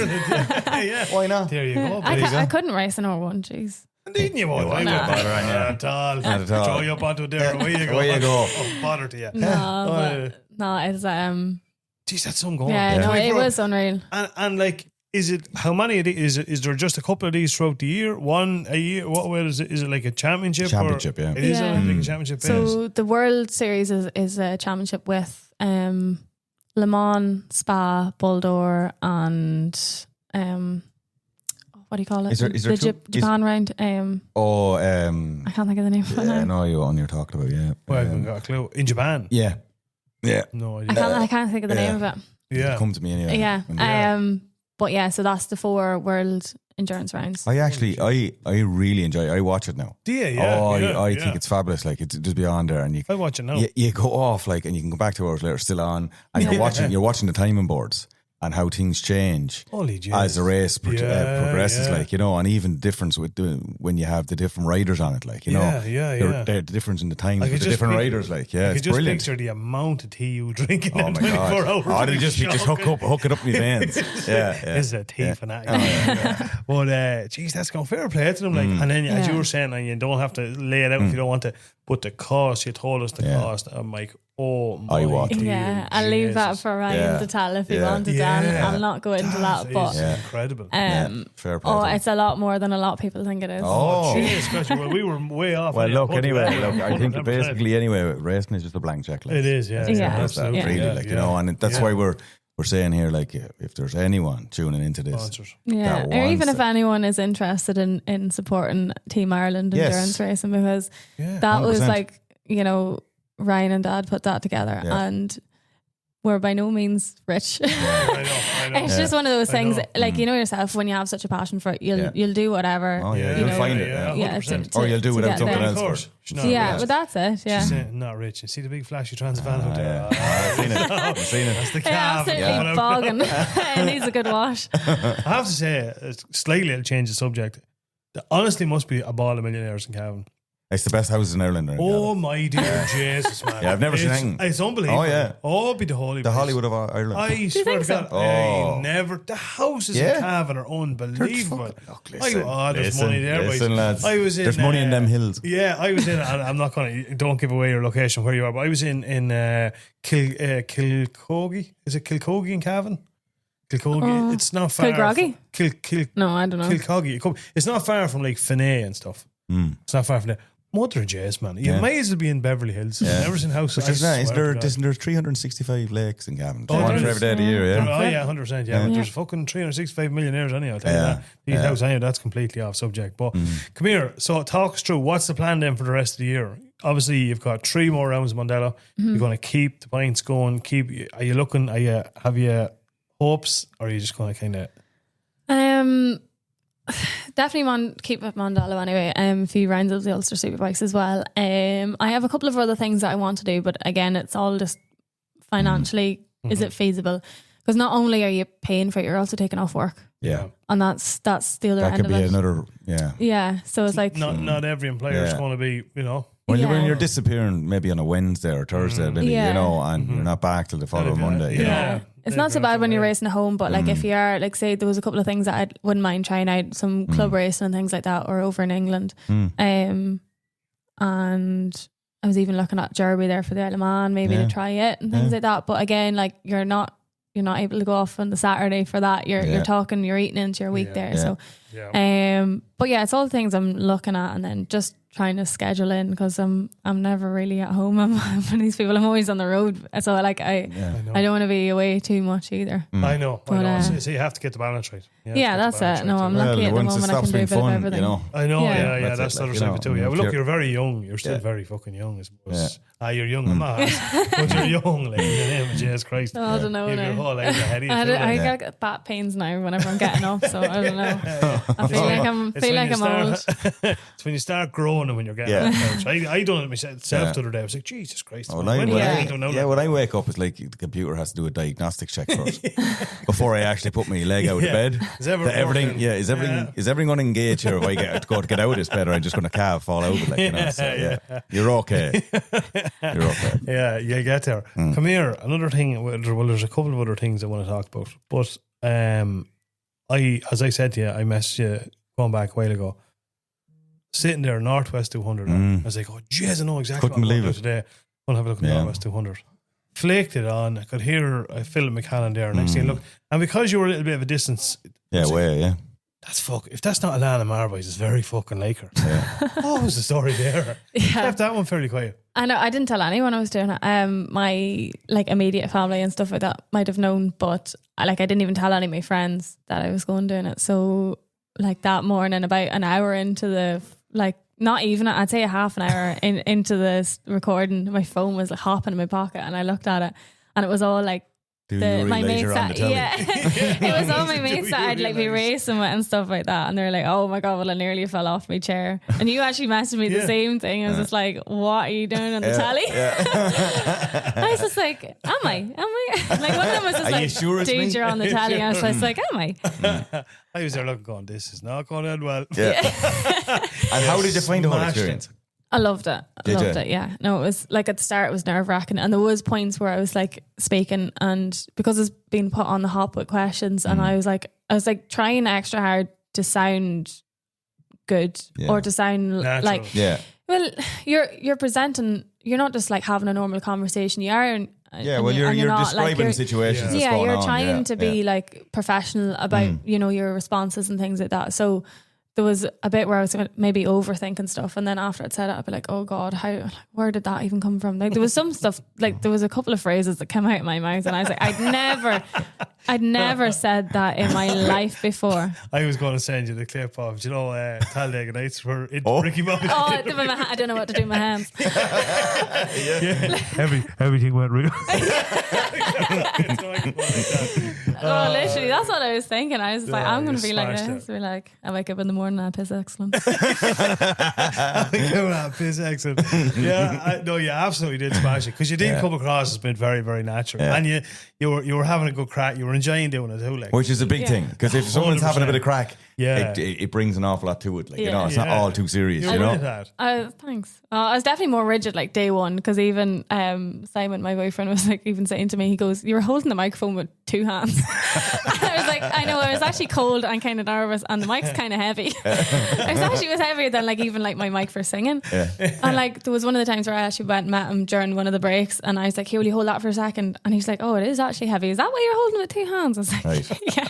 now But make me after- conscious. But but after a while, I was like, oh, okay, I kind of relaxed into it after a while, and I enjoyed it a lot more, and I was able to kind of forget nearly about what was you why it was there, if that makes sense.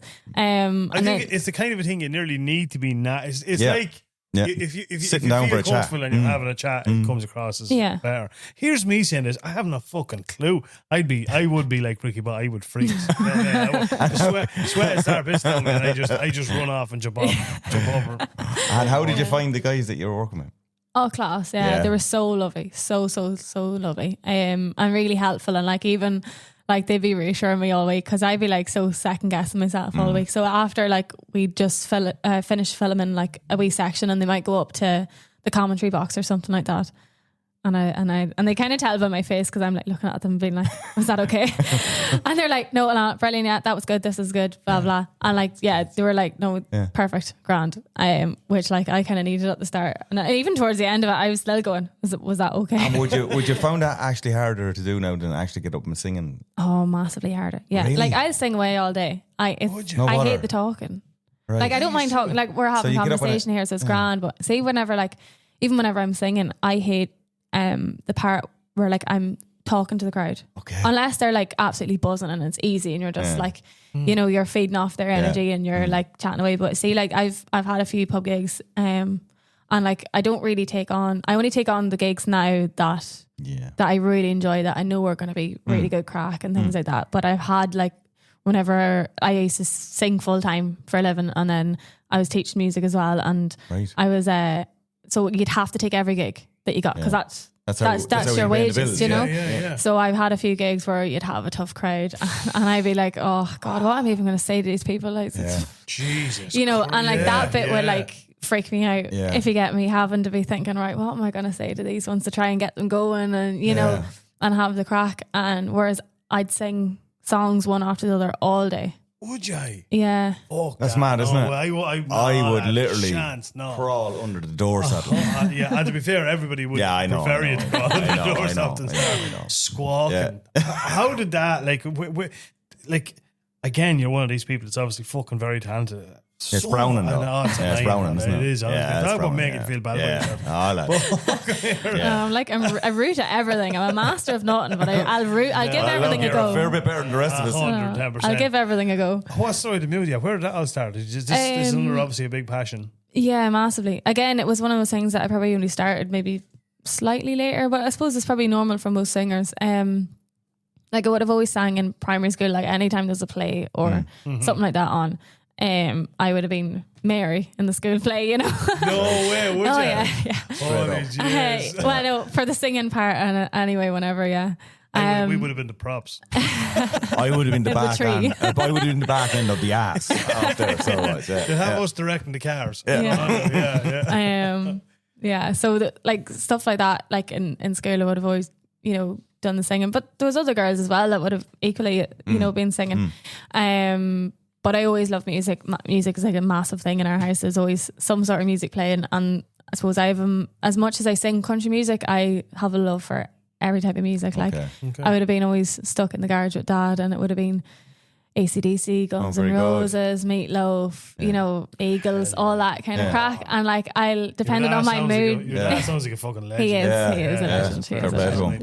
Yeah, he's pretty cool now. Yeah. So I can just picture that. I don't even know him. I can just picture him like a denim waistcoat. Oh I'm yeah, thinking. probably. Yeah. In their long hair. Yeah. No. This is, He's probably like really, maybe when he was younger. We're trying to paint a cool picture. Yeah. Of that here. Well, there is Spanner, photos of him yeah. like from like the 80s where he's like double denim, Oh, the yeah. tash, The ripped jeans. the mullet. Yeah. Oh, very good. the Canadian tuxedo. Oh yeah. What did I say? The mullet is what's it? Part or no? Business at the front and party at the back. Yeah, man. Yeah, Hell yeah. like the kind of perm hairstyle back then, you know that. Class. Doc But Martens. like, Oh, yeah. now he's very much just dad.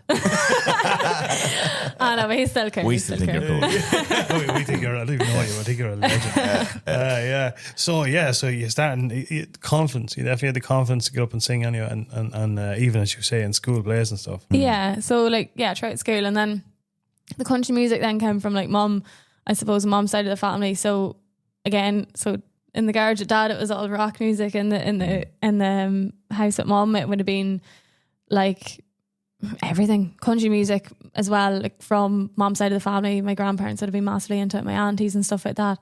My auntie owned a pub and she had country bands every weekend. All the time, yeah. And then when we were younger, we would have been in the pub. When you shouldn't have been stealing cans of Coke and bacon fries. Just getting out the chai line. Tussler. Collecting glasses for a few pounds, you know. And then so I was like obsessed with music from then. Like I was like only little, like whenever me and my cousins would have been there, if mom and my aunties were helping her behind the bar, like we would have been upstairs. Sneaking down for bags of Coke or bags of Bags of what? cans of Coke and bags of bacon fries. Let me just sorry. Mrs. Taylor. Here's your father. There's cocaine in there. I promise, Mom, I wasn't. I don't know. I'm going down to powder my nose.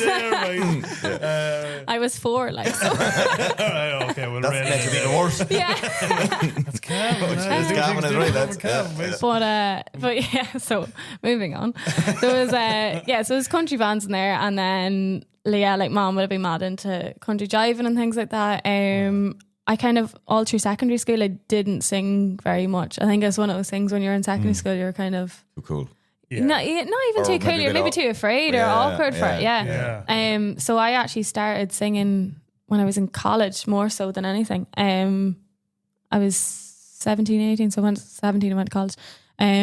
18 I started gigging because for my auntie's 60th I organised the music for her birthday, and the singer called Vincey Walmsley from my local area, and my aunties were all being like, Alanna, you go up and sing, you sing a song, no way. whatever. And it was one of those things, and then I went and sang, and he said to dad after the gig, he was like, you need to get her singing. So dad bought me a PA system for Christmas and started gigging. My first. Wow. I know. I'm very lucky to be fair. My family's great. Sure, that sounds absolutely sound. Yeah. Brother gives a remote or attract a. I know. Dad buys That doesn't happen every day. This I don't know. know. I'm giving it that. Like, The only thing we got was a few tums. Yeah. I'm telling you, I got them when I was younger too, but I needed them. So dad still reckons of all the things he's ever bought, bikes included, he's like, no, guitar was the best investment I ever made for buying me a guitar for my 16th. Yeah. So you were very popular at all the house parties, were you? Yeah. I actually, again, I hate that. Really? Yeah, I like see that intimate. Like if you get me a guitar now and told me to sing for the 2 years, I'd freak out. Really? Yeah. But if you put I don't know what it is. I don't know what. Yeah, it's more like that pressure or something like that. That's mad. Yeah, if the crack's going and everyone's having to sing song, and I'm like, I'm not so bad, but like if it was just me and everyone's just staring at you, I'm like, oh god. But like I can do it on a stage in front of 1,000 people. Yeah. No bother. Yeah, But I don't know why it's different. But it is, and I suppose you're kind of looking at it as much as I love it, it's like it's a job too. That's what you're there to do. Yeah, I suppose. Yeah. But even though like it's mad because all the younger people now are all going back into country music. Oh yeah. It's 100%. huge. Bananas. Well, It's especially like- taken off in the last 5 years. It's brilliant. Lad, I was ahead of the curve. When I was in Gosling, man. Trust me, lad. We were only talking about it the other day. I think it was a Janet or somebody was saying something about. I don't know who it was sending me something about. Remember that song or Man of Constant Sorrow? You You know that Old Brother Where Art Yes. Thou was on. Remember that one, Man Constance Zorro? Country music, really good American country song. Yeah. But I remember my granny got me a CD for Christmas. I was about 11, I'd say, and it was Country Legends, and it was all the old, like Waylon Jennings, yeah. It was all the old school Hank Williams. I used to love Hank music Williams. I love now. Yeah, absolutely. Yeah, Yeah, Hank they were Williams on is it. brilliant. But that song was on it, and I was obsessed with it. And then years later, the movie Oh Brother Where Art Thou came out with what's your man's name? Just I can't remember his name. Yeah, he's a real fucking good looking fella. But anyway, that song was on it, and then everybody was raving about it, and I was like, yeah, I knew that was cool 4 years ago. So whatever. So what's up next, Brian? Okay, I'm going to keep that to myself. All right. Yeah, let's just say the shoulder pads are coming back. Oh, nice one. And the perms, man. Oh, that's me and you out. We're out, man. And double denim. Yeah. Oh, yeah. Oh, double denim. That never went out. What are you talking Double denim should have never left. It's never left. Oh, that's all. So, who you've sang with a couple of big other names and stuff? Have you? Talk us through a bit of that. Yeah, I've like done support act for a good few of like the Irish country singers, like say like Derek Ryan, Lisa McHugh, Johnny Brady. I done a duet with Johnny Brady actually. Did which you? was pretty Oh, yeah. cool, yeah. It wasn't exactly country. It was like, do you know the song When You're Gone? Yeah. Yeah, sing a bit of it there. I see. As soon as she done that, I went, "Oh God!" They're going to ask me. Yeah, but like, if you put me on a stage, I'll sing it. I don't know what's wrong with me, but yeah. You can stand on the third place over there. No, I'll tell you what we'll do. We won't know. But yeah, so we done that, and then last October I was singing at Nathan Carter's Carter and the Costa in Spain with him. No way. Yeah, God. that was brilliant. Yeah. They go out there, and entertain for like a month or something. Yeah, isn't oh, it? it's one of the best holidays. The Sunrain is so good. Wow. Yeah. Yeah, I heard Are you loads of serious? people going out for a whole week. Go Their away. boys are playing every night. Don't know if I could Great listen crack. to Nathan Not Carter even just for every one hour. night. It's like morning to night. Was Like it? you wake up in the morning, get your breakfast, down to the pool, music. Yeah. No, Yeah. all country music. Nathan's is a everything. good variety. Yeah. Is it? Yeah. There's a few yeah, that some of them are like total country. Some is like country trad. Nathan's is a good variety of like everything. Wagon you know. Wheel. Wagon Yeah. Wheel was the big one. Yeah. Yeah. So I'm going. A lot of people think he wrote that. He didn't. You know what I mean? No, but there is people out there who think that's his song. Really? Yeah. Isn't it Darius Rucker's? Darius Rucker. Darius Rucker. Yeah. There you go. You were ahead of the curve. Yeah. Oh, but don't you worry about You that. were humming that in fifth year to yourself, weren't you? 100% it was, yeah, Yeah. yeah. But he's, in fairness, he is a talent. In fairness, Nathan Carter is.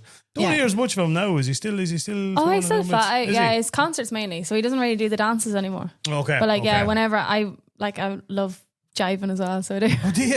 Yeah. That's all around there. Yeah, And that's yeah. another thing. Me and you're good at that though. Well, no, I never got into that. Nope. No, I have to say, though, I have to. No, pull I'd love back to be able to on do that it though. one. No, not so much. No? but it is like I appreciate it and Yeah. stuff. But yeah, My missus would love to be able would to. you? Yeah, That's like the denim and the brown boots. no, and that's line line dance. No, jiving. Oh, Jiving. the Yeah. Irish country scene's very like that too. You Yeah. have to have your Is it? brown boots and Brown- your dealer daily boots? dealer boots. Dealer The dealer boots. Yeah, brown belt. Oh, shirt. That's like me going out on a normal Saturday And the night, boot honestly. cut jeans. The boot cut jeans, man. Yeah, like I mean, it's slowly making the comeback towards skinny jeans. Is it? Yeah, it's a bit of a mixture. It depends who it is. I remember when to try on a pair of skinny jeans. I didn't even want to wear on him, and I got them up as far as my knees.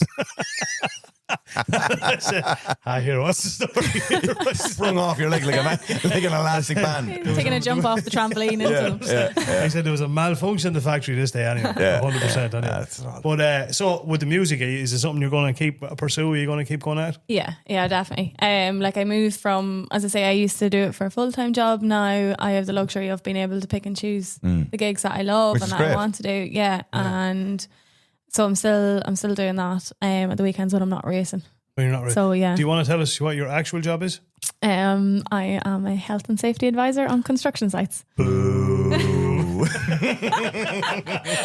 knew it was going real well. That was really well timed. That was Hey, good. hey. Yeah. She was too perfect. Exactly. That's a chink in the armour, buddy. Oh, perfect. Yeah, Everybody yeah, has their yeah. flaws. I'm sound though. I'm not. no worse. such thing as a sound guard. There's something wrong with you. You got that. As a fella said to me, talk about a guard, he's Yeah. a sound guard.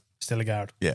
Yeah. Oh, yeah. Yeah. She's never off the beat, this one. She's Never looking around now going, that Yeah. pipe over there. That now, pipe's don't not right right. there. I'm looking at, I'm not even joking, and I actually didn't realise I was doing it till you said that. I've been looking at that plug. That plug's perfect. I bother with that plug. I've been looking at that plug without even realising that I've been like hyper focusing on it. And only that you said that. Yeah. There you go. She's going to show us down. So what's wrong is there's a socket and there's about 18 plugs hanging over. Double plugs and everything, yeah. And the fuse board's glowing. But apart from that, Lana's sweating here, looking over going, here, yeah, just- where's my notebook? Yeah, we didn't do a JSA either. Oh, Jesus, right.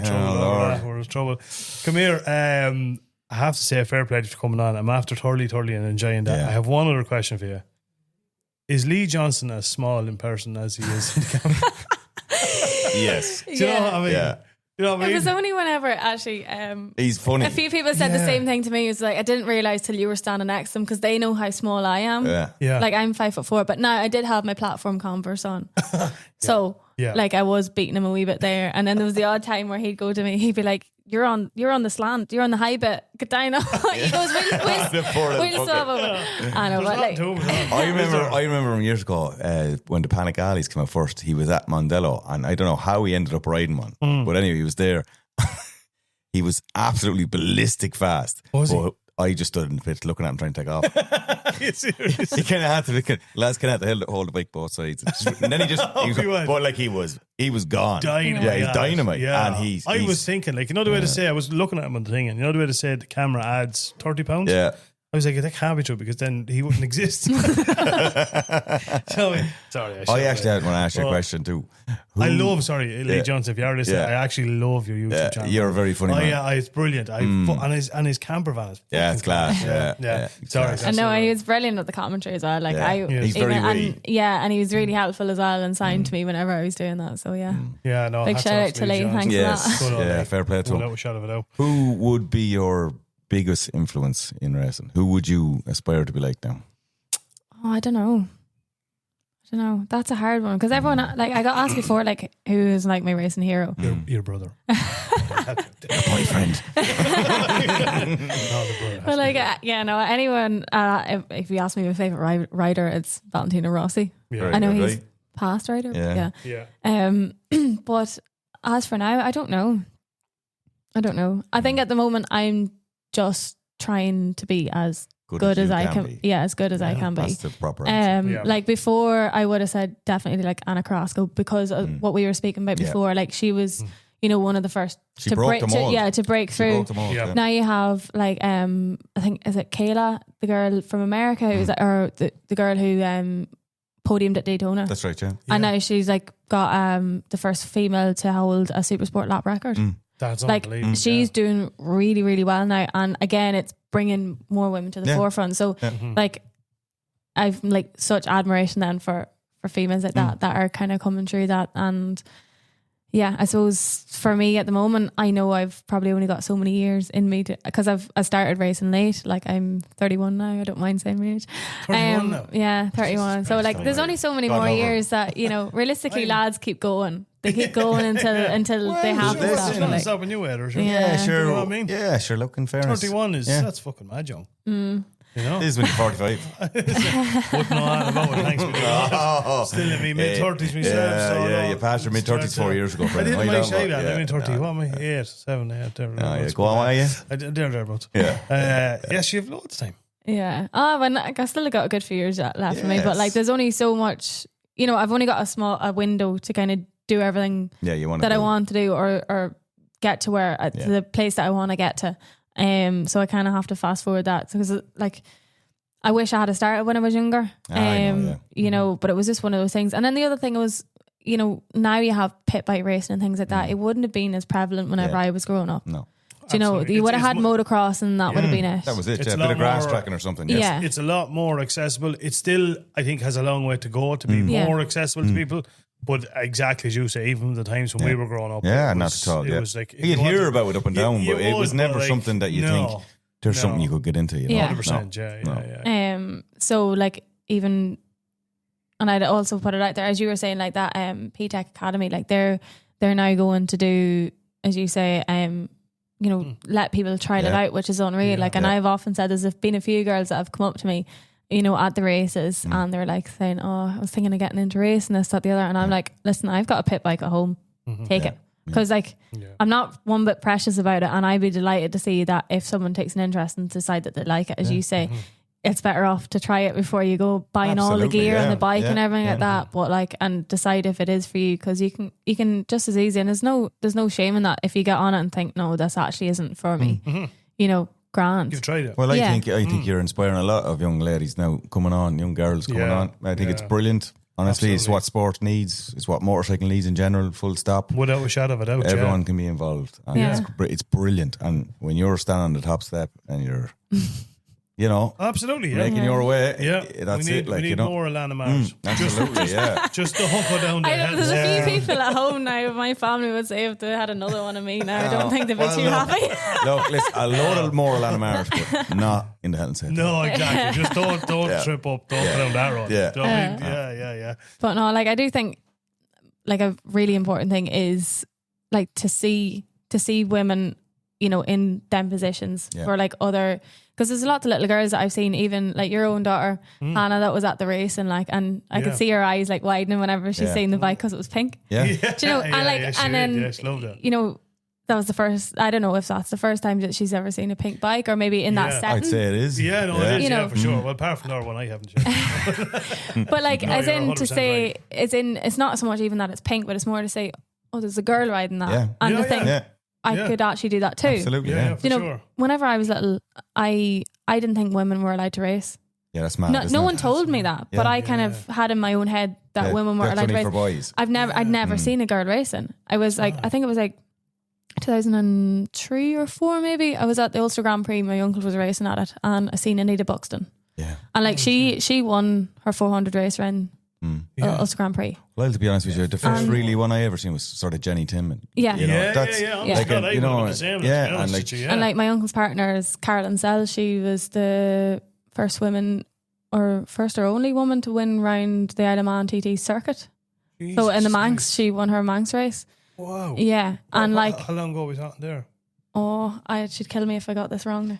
I'll not say the year now just in case I get it wrong. But yeah, and like she's 3 girls, so like there's 3 girls that are looking up thinking I can do what Mum did. But that is what 100%. You want. But my own Hannah, do you know what I mean? It was just walking through, and exactly as Lana says, when she seen Alana's bike, she was just like. And then when she seen Alanna and the leathers, I just knew why. It was just like, so what's going on here? It's unbelievable. Yeah, because there is some, like I actually seen, I forget what I seen it on, but like a study, it was like they went into school kids and they asked the kids to draw me a surgeon, draw me a doctor, draw me a vet, draw me a firefighter. Yeah, right. And majority of the kids drew them all as male. Yeah, and like only a couple. In the room drew them as female, and what they did then is that they brought in one of each, and they were all female. And it, and I seen that video. I forget what I seen it on, but it was basically to prove that to girls, it's like you can be a vet, you can be a doctor, you can be a firefighter, you can be, and all these maybe like typically. I'm not going to say all of them were male dominated fields, but like they had a few different ones, like the firefighter. Say like if you picture a firefighter in your head. Yeah, it's a man. Do you know what I mean? Absolutely. Yeah. So like, and they brought in all these women to basically to show girls this is you can aspire to this, and I do think like so for little girls or women or however else seeing me doing it or any of the other girls doing it, that they can think, okay, maybe I can do that as well. And that's the thing that I'm really trying to like. Well, that's what you bring into the show. Yeah. You know what I mean? In fairness, I suppose if you when you think about it, I suppose is the question everyone asks. Like you think, you know. I say with my own daughter, like my son has always been graduated because he's seen me on bikes, always been into bikes, loves bikes. Yeah. Her not so much. But then, whereas I genuinely do notice now, she's a little quad, like, she only asked me, Stephen, can we go out in the quad this weekend? And, you know, as a lot of that, you know, in her own head, was it in, you know, because what she's seen is she going, no, that's just for boys. Yeah. Do you know what I mean? And then obviously she goes to Mondello and she's like, you. Now is there a gear after switching her head going, sure I could do this. But like this is what we're talking about. Like, you know, this is where your little stubborn streak came in when you were when you were small. With the peewee. Yeah, and you were like, I don't care. No like, joking. Just I'm gonna start this, and if you don't show me how to I'm gonna make it up myself here. I'm gonna find out one way or another. Yeah. Which is, you know, you don't 100%. See that very often. No. You know what I mean? No. So it's great. Like it is. is. You were obviously lucky, I suppose, as you were saying, you know, your dad and your brother and stuff was into it, and I suppose it is sad. I suppose in certain ways, you know, there is kids out there, and I do be saying even this to my own, like, you know, there's kids out there who give their left arm to have their bike in the shed or whatever, and they don't. Like, Yeah. You know, I know, obviously, you know, you were lucky, I suppose, in that aspect that you had a great family. You got a bit of support, I'd say that mom definitely would rather if I didn't. Well, I think that's most mammies though. But like, no, she still supports. Like, even after my races now, I'll get a text from her, so I know she's been watching the timing or she's been listening to it and stuff like that. You know, and like, she is supporting. She hates watching it. Yeah, a lot of mammies can't turn up to these races. But yeah, no, she does support me from afar. But like, she has often said to me, and like, you know, as much as I'm like trying to get more girls and promote and stuff like that, she has often said, like at the very start, even like, you know, when I suppose maybe when I wasn't getting the results that I'm getting now, she'd be like, it's a man's sport anyway. You know, but like now I think she's massively seeing it turn. You know, and I suppose at that time I probably was one of the only girls. You know, or in and you were kind of breaking the group mold maybe, and maybe she's kind of going, well, why can't she just why can't you just stick to the singing? Because she's always saying to me, she goes, what happens now if you break your arm or something? Then you can't play the guitar. But you can still sing. I'm fine, don't worry. And she's right too. Like, but like, I don't know. No, fair play. Yeah, look, I think definitely for the mums and stuff, I can picture her there with the rosary piece. My time and that year. Where your dad's probably looking at it going, go on. But like, as I said, he was like always saying, you know, when I asked him, it was like, why wasn't I allowed to race? It's like, because you were nuts. Like, they kind of thought that because I had zero fear. Like, now I have a bit more cop on. And like, you do have to, you know, put it all out there. I was going to use different words there, but I was like, do you have to put it all out there whenever you're racing, because you obviously want to win, or you want to get the results. So you're pushing, you're trying, but maybe I might have had a little less fear whenever I was younger, or a lot less fear. And I think that Dad probably knew it would be like whiskey throttle. Just hell for leather. And then maybe turn yourself off. But no, well, like I don't know. I do think though, if I had maybe the chance, or like I said, if we had pit bike racing or that whenever I was growing up, I do look around the paddock now and I see the kids racing, and I think they have such discipline. Like, I don't know if you've ever been to a pit bike race. No, like, it's actually mad to see. Like, there's not one, like, I haven't been to a race where I've seen, like, of course you see kids maybe being upset or stuff after a race if it hasn't gone their way, and they might, you know, have their little moment or whatever. But like, in the whole, I've been watching them, and I'm like, they have such a maturity. In a sense of like, they have a respect for, like, I'm not messing here. Like, I'm not getting on this bike to mess about. You know, they're going out there to race. And it's a funny thing to watch because, like, you know, when you think of a group of kids, they're all messing. But you don't really see that when they're racing. They have that bit of a discipline in them, and it's class to watch, because they're all in their heads, you know, they're the next Valentino Rossi, they're the next Marquez. And that's what you have to believe, I suppose, at the end of the day. Absolutely. Isn't it? Like, that's what they're looking up to, for sure. You know, that's what they're doing. And as we've said here already, this is what you're doing for these kids. Like. Well, hopefully for the girls coming through, like there is a lot. Like, we had, I think there's like 4 or 5 maybe newcomer girls this year at the Ulster Superbikes, which is really good. Brilliant, There's not as many girls racing now in Mondello. There's maybe 2 or 3 of us, I think. I think that's a common thing you'd see in all different motorsports. Motorsport in general, I think up the north is an awful lot bigger. It has more facilities and stuff, and fair play to them. I think down here it's a little bit slower, kind of, but it's going. The most important thing is it's going the right direction. But I know, like, trials motocross and enduro down south is massive though. For sure. Because I was chatting even like a few people, like the Jess that does the ladies motocross days now, she's promoting a ladies only motorbike or motocross days again for all beginners, advanced, whatever. It's would you have a go at it? I'd love to, as I said, I'd just root at anything. I'd try anything. I am afraid though that I'd probably break my neck racing or riding a motocross bike, because it is a completely different thing. But that's good. Actually, I think I followed that ladies MX Ireland, and they do a ladies only day. Yeah. I don't know if you know that track that they go on is literally like The dairies, yeah. 3 minutes. Oh, from right, here. okay, yeah. It's just out the road there.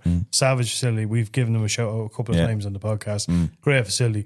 What I love about it is the proprietor of it. He's very much focused on getting young people out, getting them on the road. That's what it's about. And it's not about taking Mass amount of money off people. them. You know, it's about bring them. When I approach him about even couple, bring him out. He says, "Sure, bring him out any fucking evening there, and let him go around, and there's no problem. Money. Yeah, it's a fair play. I'm going to ask you one more question though, Yeah. and I hope I'm not going to give your mother a heart attack here now. Okay. But I know what the question is. would you consider the roads? No. Yeah. No. I love the roads. I love road racing. I love watching it. My brother, you did not. Yeah, you were saying that you didn't know that Ryan actually he done the Manx, he done the Northwest, and he done some of the national roads as well. He would have done like Kells and Wallerstown and Armoy. He did Okay, yeah. Right, fair enough. Yeah, But yeah, he done the Manx a few times then, and he would have done more. He would have done a second Northwest only for the wrist incident. Oh, holy shit, yeah. That was your That you fault.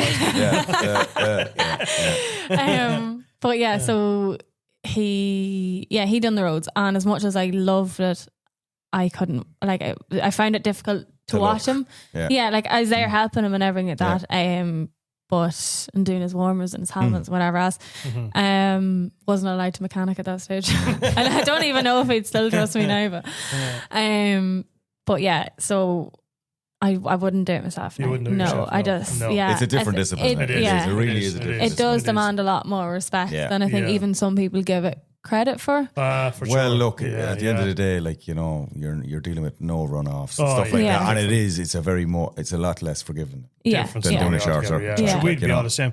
Let's say Kevin Keys is local. Kevin Keys is eating dairy. We sponsor Kevin. He's been out here loads of time. He's kind of half, part of the crew now at this stage. But obviously he's over there. He's in Dilaman this weekend. Every time, I was watching it today, I got the TT pass, next thing red flag, and straight away your stomach sinks, and you're like, oh, Jesus Christ. And then, in fairness, he has us in a WhatsApp group, and everyone's grand. Yeah. So, but it's, exactly like Yeah. that. It's just a different discipline. Yeah, that's Yeah. it. And it Last question I have for you. Do you have a bike license? I do. I have a full bike license.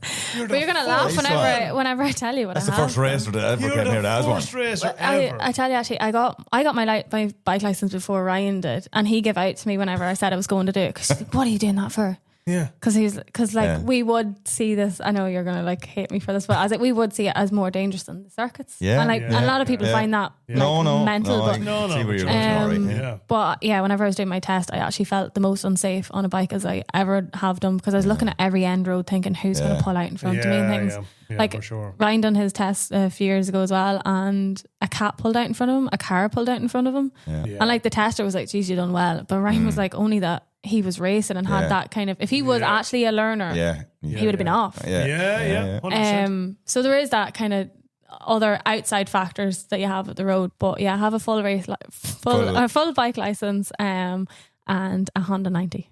On the Nice night. one. That's all I have for the road. Nice one. You don't Yeah. need that. Wasn't there a famous Honda 50 song Honda written by 50. by a cameraman? Seamus Moore. Was he Cavan, was he? My little Honda 50. Yeah. It's Seamus Moore. He's not. I don't think he's awfully, isn't he? I don't know, is he? Oh, he's a fucking biff. Oh, yeah. Nothing wrong with the Biffos. So is that something as well? I'm conscious this is going to be a 2 hour long podcast, but is that something you'd like? Would you see yourself doing a bit of touring on a bike at some stage, or? Yeah, we have talked about that. So Simon would love riding bikes on the road. Whenever he bought his race bike, he actually sold his last road bike to buy his race bike. All right, okay. So he actually doesn't have one at the moment either. But we had kind of spoken about, I'd like to get like a more touring bike to kind of do maybe like trips to England and stuff like that. Where Get over to Europe or something. Yeah, over to Europe. Just relaxed. Yeah. Relax, Yeah. kind of But spins rather than. it's great too. It's not any less enjoyable. Yeah. It's obviously a whole different Discipline thing. already, Yeah, but yeah. when you enjoy the bike and everything about, and like that, it's just to get out there and experience Yeah. something. Like I bring the Honda 90 over to the TT whenever I'm going over. Do you? Yeah. Because like you're doing no speed unless you're going over the mountain mile.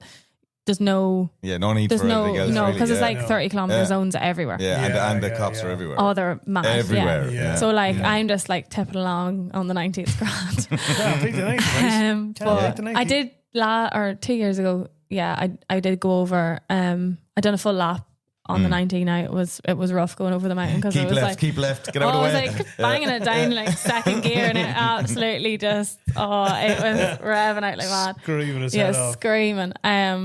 We done the full lap because it was actually James Hillier was over with his Dakar bike, and on the Sunday after the race, and he put up a thing on Facebook being like, gonna go and do a lap of the course at 2 p.m. if anyone wants to come. And whoever had seen that had just kind of joined on. And but everyone else had like normal bikes. They're boring though. And Ryan had actually cut like my exhaust on the 90, so it was the noise out of this thing, because he's like, you're losing horsepower here at this as well, like choking it. So this thing was loud. Well, I think Hillier has a few Honda 50 or Honda 90s himself. I think. Are you serious? Yeah. I could just picture you in a pair of wellies on the Honda 90. Pair of marigold gloves. Heading up across the road. But so we done that, and there was actually another lad that was randomly just happened to be at the top of pit lane on his 90, and he goes to me, he goes, "What are you all doing?" And I was like, "Oh, we're doing a lap." And he's like, are you going on that?" And I was just like, "Yeah." And he goes, "Sure, we'll go too." That was grand, and he joined, and then we got to Ramsey and we kind of looked at each other. It's like, "Are you going over the mountain?" And I was like, "Oh, I don't know." I was like, "I will if you will." And he's like, "Right, okay." So we kind of stuck to our own little group, but it was tough. It was tough, but because it was a whole group of us, it wasn't so bad. But if you're going on your own on a small bike, you're like a sitting duck because everyone's bombing it. Fairness, Look, I don't know. Yeah, Honda 90, you're brave. Absolutely. I thought I was on for a 130 lap. I don't know. Did you say 30 lap? That could be your next project. I know there's somebody around here who has a Honda 50 with like a stomp engine in it. Oh yeah, nice. You can do about 90 kilometers an hour. That's what I'd love to get one now, because mine's like original. I wouldn't touch it, but I'd love to get another one to do it up. Yeah, paint it pink. Well, what you need to do now is get yourselves 2 touring bikes.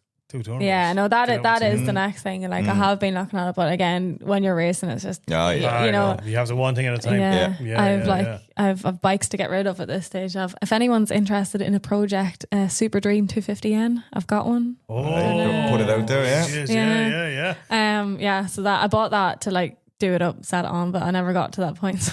Okay. Well, maybe it's more so like for like dad to do it up, set it on. We've all been guilty of that. Bringing home yokes and going. Massive amount of interest. I bought a track bike 2 years ago and had it in the shed for about 4 months. I was like, never going to get the chance to ride this and so on. Like I have the R7 there too, and I haven't. I bought it with intentions of moving up and never moved up to it yet, but it's there though. It's there. It's in. Holy shit! That's a fairly fresh one, is it? It was 23. Yeah. Jesus Christ, nice bike too. It is grand. It's just one of those things. It was like, because to make them into a super twin, they don't fit into a production class because they're 700cc. It's really annoying, even though they only put out the same horsepower. So there's quite a bit of money to put into it to make it into a super twin. But it could be. I'm thinking maybe sports bike. Yeah. But again, it's one of those things you just kind of pick and choose what you can do in that moment. So I know. And what would you like to move up to though? Say this year goes really well. Probably the twin class, or maybe even the lightweight 400 if it's more financially achievable. And stuff. Yeah. I have to say, just looking at what they're doing with in the road race and stuff, with the super twins and with the sidecars, they're all angling that to try and make some of this more affordable, because the super twins were brought in to make racing affordable. There's a dearest bike in the paddock. It went from 15 grand bike. Next one, all lads rocking up with 50, 60, 70 grand bikes. And these things like it's an ER6 or it's a whatever. Well, they'll usually blow up. That's the thing. They're so temperamental. And then Patton came in with their ones. Came in then, but like I think they're 70 grand. Oh Lord! Jesus Christ. Well, look, whatever you do, I know what you're going to be a success at anyway. Just keep doing what you're doing. It won't be for lack of trying anyway. Apart from the health and safety, that shit you need to keep that up straight. No. We'll have a word after this. Alanna Maher, thanks a million for coming. No bother, thank you so much for having me. And we look forward to tuning into the Northwest 200 next year. And all the best of luck for the rest of the season. We'll be shouting on the pit wall at you, don't worry. Without a doubt, Thanks so much. That's the only thing we can do is give encouragement. Advice, No. That's all right. No. That's all right. Asking the wrong lads. Good advice for guys. Alana, thanks very much. I would urge anybody that's jump on to. Have you got a dedicated Instagram now for the racing? I don't actually. I made a Facebook page though. Facebook page. Alanna Maher Racing, hashtag 115. Hashtag 115. Yeah. Jump on and give it a like and a follow on the whole lot, you know. And any potential sponsors, definitely jump on. Yeah, get yourself sorted out here. Yeah. Thanks. Get in there. Give a shout out to your anybody else you want to say thanks to before we wrap it up. I'd like to thank Mommy and Daddy and The Bank of Mom. I don't know, literally the main people I actually need to give a shout out to is my family and Simon and my friends at the racetrack who always help. Yeah. There is it is a massive family of everyone would say the paddock is one big family. There's not one person that won't help you. Yeah. And I actually wouldn't be able to do what I'm doing without people giving a helping hand or absolutely. Yeah, so I will not start naming names because I'm going to forget everyone, but no, I really appreciate anyone who has helped me up to date. So Here. Lovely stuff. Alana, thanks a million. And we'll catch you over Mondello in a couple of weeks' time. yeah, thanks very much. Over and out. See ya. And that was the one and only Alanna Maher. So, definitely an interesting character. And as we said, as you heard us saying there, just full of talent. Do you know what I mean? Which is kind of, we say, annoying. You know what I mean? It's just one of those people that's just very talented. But anyway, that's the way it goes. It's not a very fair world. But in fairness, get behind Alanna. As I say, definitely anybody that's out there, maybe that might be in an opportunity to do a bit of sponsorship, get in contact with us and we'll put you in contact with Alanna and get behind her. Yep. As the fella says. Boys, we've a busy, well, I won't say we personally have a busy weekend, but there's a busy weekend ahead of all things motorbiking. Of course, Bike Fest is on. Yep. It doesn't belong about coming around every year. Nope. Yes, it doesn't. Does not. Now, we didn't get going this year. We had accommodation sorted and we had it all geared up and then it all fell asunder. So anyway, we're not going to make it to Bike Fest this year, but please God, 2027 we'll get back down there. Yep. And we might have something organised for them. We might have the Clonagale bus or something at that stage. Absolutely. No, you're talking. The boys on tour. The boys on tour. Yeah. That could be another thing that's happening. That's another thing that's happening. Yeah. Have we heading out? Are you heading out on the bikes anywhere this weekend or any plans to go anywhere? Jesus. No. Weather permitting. It is supposed to turn. It's supposed to turn. Now, please God, it won't. If it doesn't, definitely be on for a spin Sunday and probably Saturday I'll be out as well floating around. That's what I was going to say because I'll be working Saturday myself, pusher. Are you working Saturday the bank holiday weekend? Oh, man, you're a hungry hooer. Yeah. Oh my God. You're not working Saturday, McQuaid, are you? Oh my fuck. Well, it's hard when you're the breadwinner in the family, do you know what I mean? The breadwinner. He's the breadwinner. Holy Jenny. He's getting the hang of being it'll be a half slice pan and I'll be you winning. Rotten old bread. I don't need a slice pan, I only like batch. Are you heading out for the weekend? Are you going on the bike? I was planning to spin on Monday, but now let's turn dirty. So I might just do a quick little jaunt around here on the Saturday because that's looking like the best day. Yeah. Absolutely, yeah. It's hard to know. You'd only get out, shift to Sweeney's and back, just have some spin. No, sure, you never know, Roscoe. We could get out for a rip there Saturday now for a cup of cough there now. And you can call in and see me, boys. I'll be putting the engine back in Tony Moore's Jeep with the help of God. Call in and give me a bit of moral support. I actually can do it. I have a few spare pairs of overalls there. Maybe. No way. If it's a hot day like this now, Bren, you could squeeze 1 hour off for a cup of coffee. You'd help me Bren, out. We'll help you out on the way back. You'd help me. You know what I mean? You wouldn't leave me there on my own, sure. You know. Simple as that. You just make sure then you've plenty of Coke Zero and the child be around. All right. As ever, lad, it'll be Pepsi Max. That do you? Yeah, I'm booking. I'm sure, look. Yeah. Nothing's better than nothing. And better than nothing. And now, it's time for the Tech and Torque Report. Over to you, McQuaid. What have we got? PPE. Wear it. Fair enough. You heard it here first, folks. There you go. PPE, wear it. Yeah, just wear it. That's all you need to know. Yeah. No, it's just that we talked, because me and you were talking about it. Obviously, we have to gear up for a bit of spend. So I bought a bit of gear there last weekend in the Bowl Terence Healy's. Cha bought a helmet in Terence Healy's as well. I bought a brand new carbon fibre. Yeah. Yep. Real light. She's a beautiful. Real light. Yeah. But me and you were talking, we haven't a bull's notion of what any of the safety markings are. What? I don't know if I go that far. Okay, Jeez, yeah, you're right.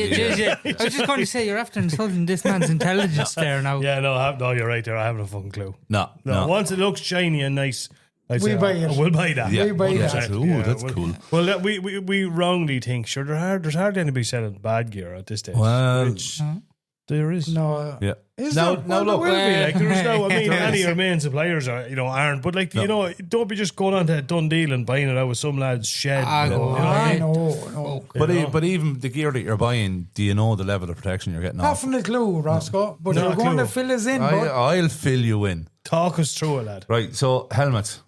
What's your lifespan on a helmet, do you think? Now, Without obviously, if you drop the fucking yoke, it's wrecked. yeah, I think it's 5 years, Ross. Am I right? Yeah, right. 5 years, Am I right? Then I'm not too bad. Oh, I'm not too That's bad, right. technically. That helmet you're wearing is about 10 years old. Not quite. Come up for air. No, 8.5-ish. Yeah, 8.5. Yeah, so it's Eight well and a wrecked. half. Not too bad. Yeah. You're going blue in the face there. Breathe, will you? Breathe. I thought it was actually older than that, but there you go. Yeah, it's not too bad. So for anyone that's looking, underneath the liner, it's normally around the back of the helmet. Pull it, have a mess around there. There'll be a sticker in there that'll give you your date. So there's 2 ratings. The newest one is, I'm not going to go too much in it, but EC 2206. That's what you want to be looking for on the back of your helmet on the outside. It should say that. Older ones are 2205. What's my one? Which helmet? The monster one. The monster one, yeah. Oh, that's carbon dated to 1794. BC. Stone. But they're just the standard, right? So a helmet could pass the standard, but there's another rating. There's this crowd Sharps. If you look on them, you can go in there and you can put in your exact helmet, and they'll give you a better kind of out of 5 stars rating. Holy shit, So- what's the name of it? It's a website. Sharps, yeah. Sharps? Yeah, Sharp. It's the Sharp rating. Okay. They're another brand. No, the Shark I'm thinking of. The Sharp is it, yeah, So manufacturer. Sharp. If you go in there, you put in your helmet, and it'll tell you how many stars that helmet has. This gives you a bit more of an overall real road kind of crash situation. So that's your helmets. Armor in your jackets. Yeah. Yeah. I actually heard this. Educate me there again. Well, there's 2 levels on them. There's level 1 and level 2. Yeah. Right. Level but 2 being the highest. Level 2 being the highest. Okay. Yeah. Okay. And then obviously you could be stiffer or softer. So look, it's all about what you want to be wearing. Right, okay. Now, just a quick break in the podcast with a word from some of our sponsors. City Spares Motorcycles, Cherry Orchard Industrial Estate Dublin, Honda and Suzuki agent with a large selection of new and used motorcycles. P&B Heating and Plumbing, Edenderry, County Offaly, your go-to for all your heating and plumbing installations and repairs with a dedicated 24/7 emergency plumbing call-out service. Now, let's get back to the podcast. So, you have the 2 levels, so I say level 2 is the better one? That's the So higher it's- one, yeah. yeah, I was taught, 1 if you're the highest, and then 2. No. So it's the other way around. And is there an A rating then as well? No. Well, no, it changes then for clothes. Oh, right, okay. So your armor is level 1 and level 2, then your clothes are CB, A, AA, AAA. Yeah, depending on the fabrics and all that. Depending on the fabrics and all that sort of jazz, yeah. So Okay. like C is basically just going out wearing your jocks. Okay. So Okay. don't. like we do, the Harley bikers. Yeah, exactly. And then B is you might have a t-shirt on as well. And then you're into your A's. Like your jacket is an A. My jacket is an A. So which jacket now? The jacket you were wearing last night. I wasn't wearing a jacket. I was wearing Why a not? hoodie last night. I don't have a jacket here. Dan, no, sorry. I Full thought disclaimer, I shouldn't be all up Yeah. to the Dan's podcast. but- jacket. Dan's jacket. Dan's Dan's jacket jacket was was an A, yeah. Okay. So what? That's what. Well, like it's all to do with like they'll test everything on like your seam strength on the stitching, like the zipper on it and the abrasion on it and that sort of stuff. Like, Okay. so what you can do, people can get. Laceration. So that brand new Alpine Star jacket I'm out of, what would that be rated at? Don't know. I'd have to have a look at Let's the have tag. a look at it. So you have to. So you might you see it's like one of those things. Just because it's Alpine Star as well doesn't mean that it's So going like to You're be. paying for the So name. like your, Do you know what I mean? Your AAA is going to be like leathers, like racing leathers and that Oh, well, sort we'll of have stuff. to check it out now, because if it's not great now, Alpine Star, I'll be ringing them up now. Gives them I tell you, a good Sean, a good Sean. Mr. Alpine Star. Mr. Alpine Star. Now this is where it comes into what Brendan was saying, like a bit of spurious items. Yeah. They can say made from AAA materials, but it might be AAA. So say like it might the abrasion on it might be say AAA rated, but then if the stitching and everything like that, that's only B. then the item goes down as a B. Right. Because it goes by the lowest level. Do you know what I mean? Okay. But they might advertise as made from AAA materials. But sure, that might only be, that could be the sewing, but then the abrasion's a B. You know what I mean? Yeah. They're snaky. Oh, but Yeah, geez, so yeah. you need to be, yeah, but that, Squeeze the last few pence out of you. Oh, right? yeah. so if you're looking for that, that's on the tag underneath normally the thermal liner. So you'll find it there. So I'm a bit confused. So what you're saying is like it's Wait till like you buying get the something bill. from Japan but was made in India. Is that what you're saying? Well, that's racist for starters. I'm just saying. Completely factually. And I don't know why you picked incorrect. those two I countries. don't know why you would have picked those two. I don't know. countries, It just stars. literally just popped in my head. Yeah, remember we're not doing a podcast, so maybe don't just let stuff out your, maybe think it through. Sorry, before, that's just the way I am. Yeah, Unfortunately. yeah. So Gloves. Just buy off Temu. do not buy off. Temu stuff actually has a happy face rating. So Oh my god. and that's your face when you come off the bike. It's really happy face. A happy That's- face the whole or a arse frown- tore out, Yeah, exactly. or a yeah. frowny face. Frowny face. I wouldn't No, trust that. don't go for that stuff. No. No, but then your gloves are a bit like the armor. They're level 1 and level 2 again. A lot of this goes down to what type of riding you're doing. Like, Okay. say if you're just riding around in a town and you're never going on big mad tours, level 1 is fine for you. Yeah. That sort of stuff. Boots are the most confusing because they've got 4 numbers in them. Because they're tested against 2 different standards, and it includes stuff like your boot height, abrasion resistance, impact cut resistance, and something called transverse rigidity, Oh, transfer rigidity. which is Yeah, how we were light your actually foot looking at a is. to be video yesterday, Brendan. Remember? No, that was different. that was different trans you were Oh, looking yeah. at. Oh, Yeah. But they get You scored. thought. All right. I was wondering why you said never speak about that. But they get scored. They'll have a rating. It'll be 4 numbers. It'll be 1 1 1 1 would be the lowest, and then 2 2 2 2. Because they get, each item gets scored, so you can have a 1 2 1 2. Jesus, man, they don't half make it. Oh, yeah. Oh, man, like seriously. Like, Now I probably fucked all that up, but it's the thing that I did. I would just say, just check all this information for yourself. Don't take don't take my He's word saying for it. it's No.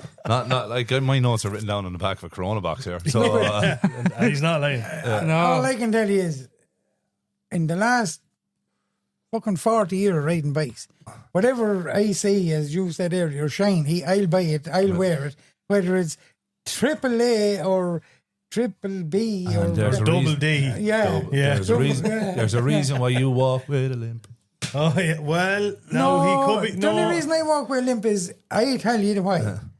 Whoever the stupid cunt sawed a tree in the middle of my pathway, that's what happened to me. Yeah, exactly. That's yeah. why I have a They limp. planned that 150 years ago. I'm going to get that little pup. Yeah, 150 years time, I'll nail That it. car fella's coming down the road. It is an interesting one, though. In all fairness, do you think, like, you know what I mean? What, for instance, that time you had, and that was a horrific fucking accident. I had my power line gear on, believe it or not, and would you believe it, as true as my father's in heaven base, the power line gear I had on, I had them 22 years. Yeah. They were still brilliant until the ambulance men cut them off. I was raging. Yeah, but think of the shite you would have been in if you didn't have that good. Exactly. I was going to say that, true, yeah. If I was just in my normal jeans or anything, my leg was gone. Yeah. Oh, it was gone. Yeah. So look. There you go. You think? And look after your gear. That's the thing. Like, you like jackets and everything will last you way I longer. used to rub that there's a stuff you get by, I can't even think of the fucking name of it, but you rub it in every For treating the leather. yeah. And them leathers, boys, honest to God. No, leathers are obviously the best. Yeah. Yeah. Leathers. Do you but give me it's- your jacket, that Powerline jacket? You wear it. actually, because after being so sick and everything, I lost so much weight. Yeah. The jacket swims on me, but it fits for Kieran. Yeah, it's a nice jacket So to I have, gave it though. to him. Mm. And now Yeah.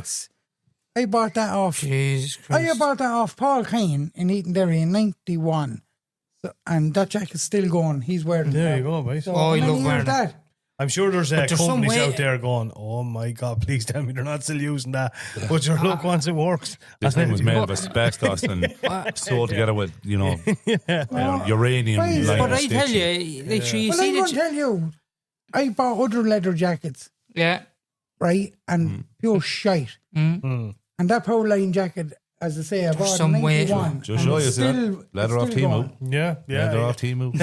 Don't you ever It go goes to away show- tough. But it is, as the fella says, it's so true. Like, that's the thing. People talk about gear and this and that, and the accidents. As you rightly said there, you had a bad accident, you were badly broke up. But had you not have been wearing that, Oh no, because all five of us. could have been brown bread. Oh yeah, there's So it's like, I wouldn't buy anything off the internet. No. Not on your. And another thing I don't buy in lads, I won't buy second-hand gear. No, I just won't. Simple as that. You're not getting it any fucking cheaper. You know what I mean? And you're only cutting yourself at the end of the day. Like that's all. You don't know what has happened. That has been looked after. Has been ran to the wash a million times with the armour in, and they haven't taken it out. Exactly. The stuff just could be knackered. So Exactly. don't trust it. Don't Buy trust new. it. No. Buy it all off Terrence. Buy it all up down there. You go. You heard it now. You heard it here first. Folks, before we wrap it up, as I said, we were going to give you a bit of a rundown on a few bits and pieces that's going on this weekend, rally-wise and as such. But it says the first thing we hinted at the start of the podcast, and it's coming up, is the Chopper Club S Ireland Day Show. And it's from 1 to 6 p.m. And it is, of course, this weekend, the 6th of June, and it's in the Welcome Inn in Rockfield, Dungarvan, County Waterford. Music, food, stalls, and more. So definitely, that's one to be looking forward to, heading down that nice part of the world down there this weekend. So yeah, anybody that's heading down there, enjoy the spin and stay safe. And then, of course, the only other thing I think really that we have on this weekend, of course, is Bike Fest Killarney. That's all, no. That's the big one. I'm not going to lie. I'm raging. I'm not going to it. Nothing's up. I'm raging. I'm not going to it. I'd love to be going to it. But anyway, that's just the way it works. If you're heading down to it, keep us posted. Send us in some of your pictures and stuff. And above all else, have a safe weekend, safe riding. Yeah, and, enjoy it, lads. Enjoy it. Absolutely. Get yourself home. Stay safe. That's the most important thing. Get yourself home in one piece, as the fellas says, you know. Right. There's other rallies coming up now in the next while as well. There's Is this going to be in 2027? Southwest MCC, the Border Lords, the Raven Lunatics,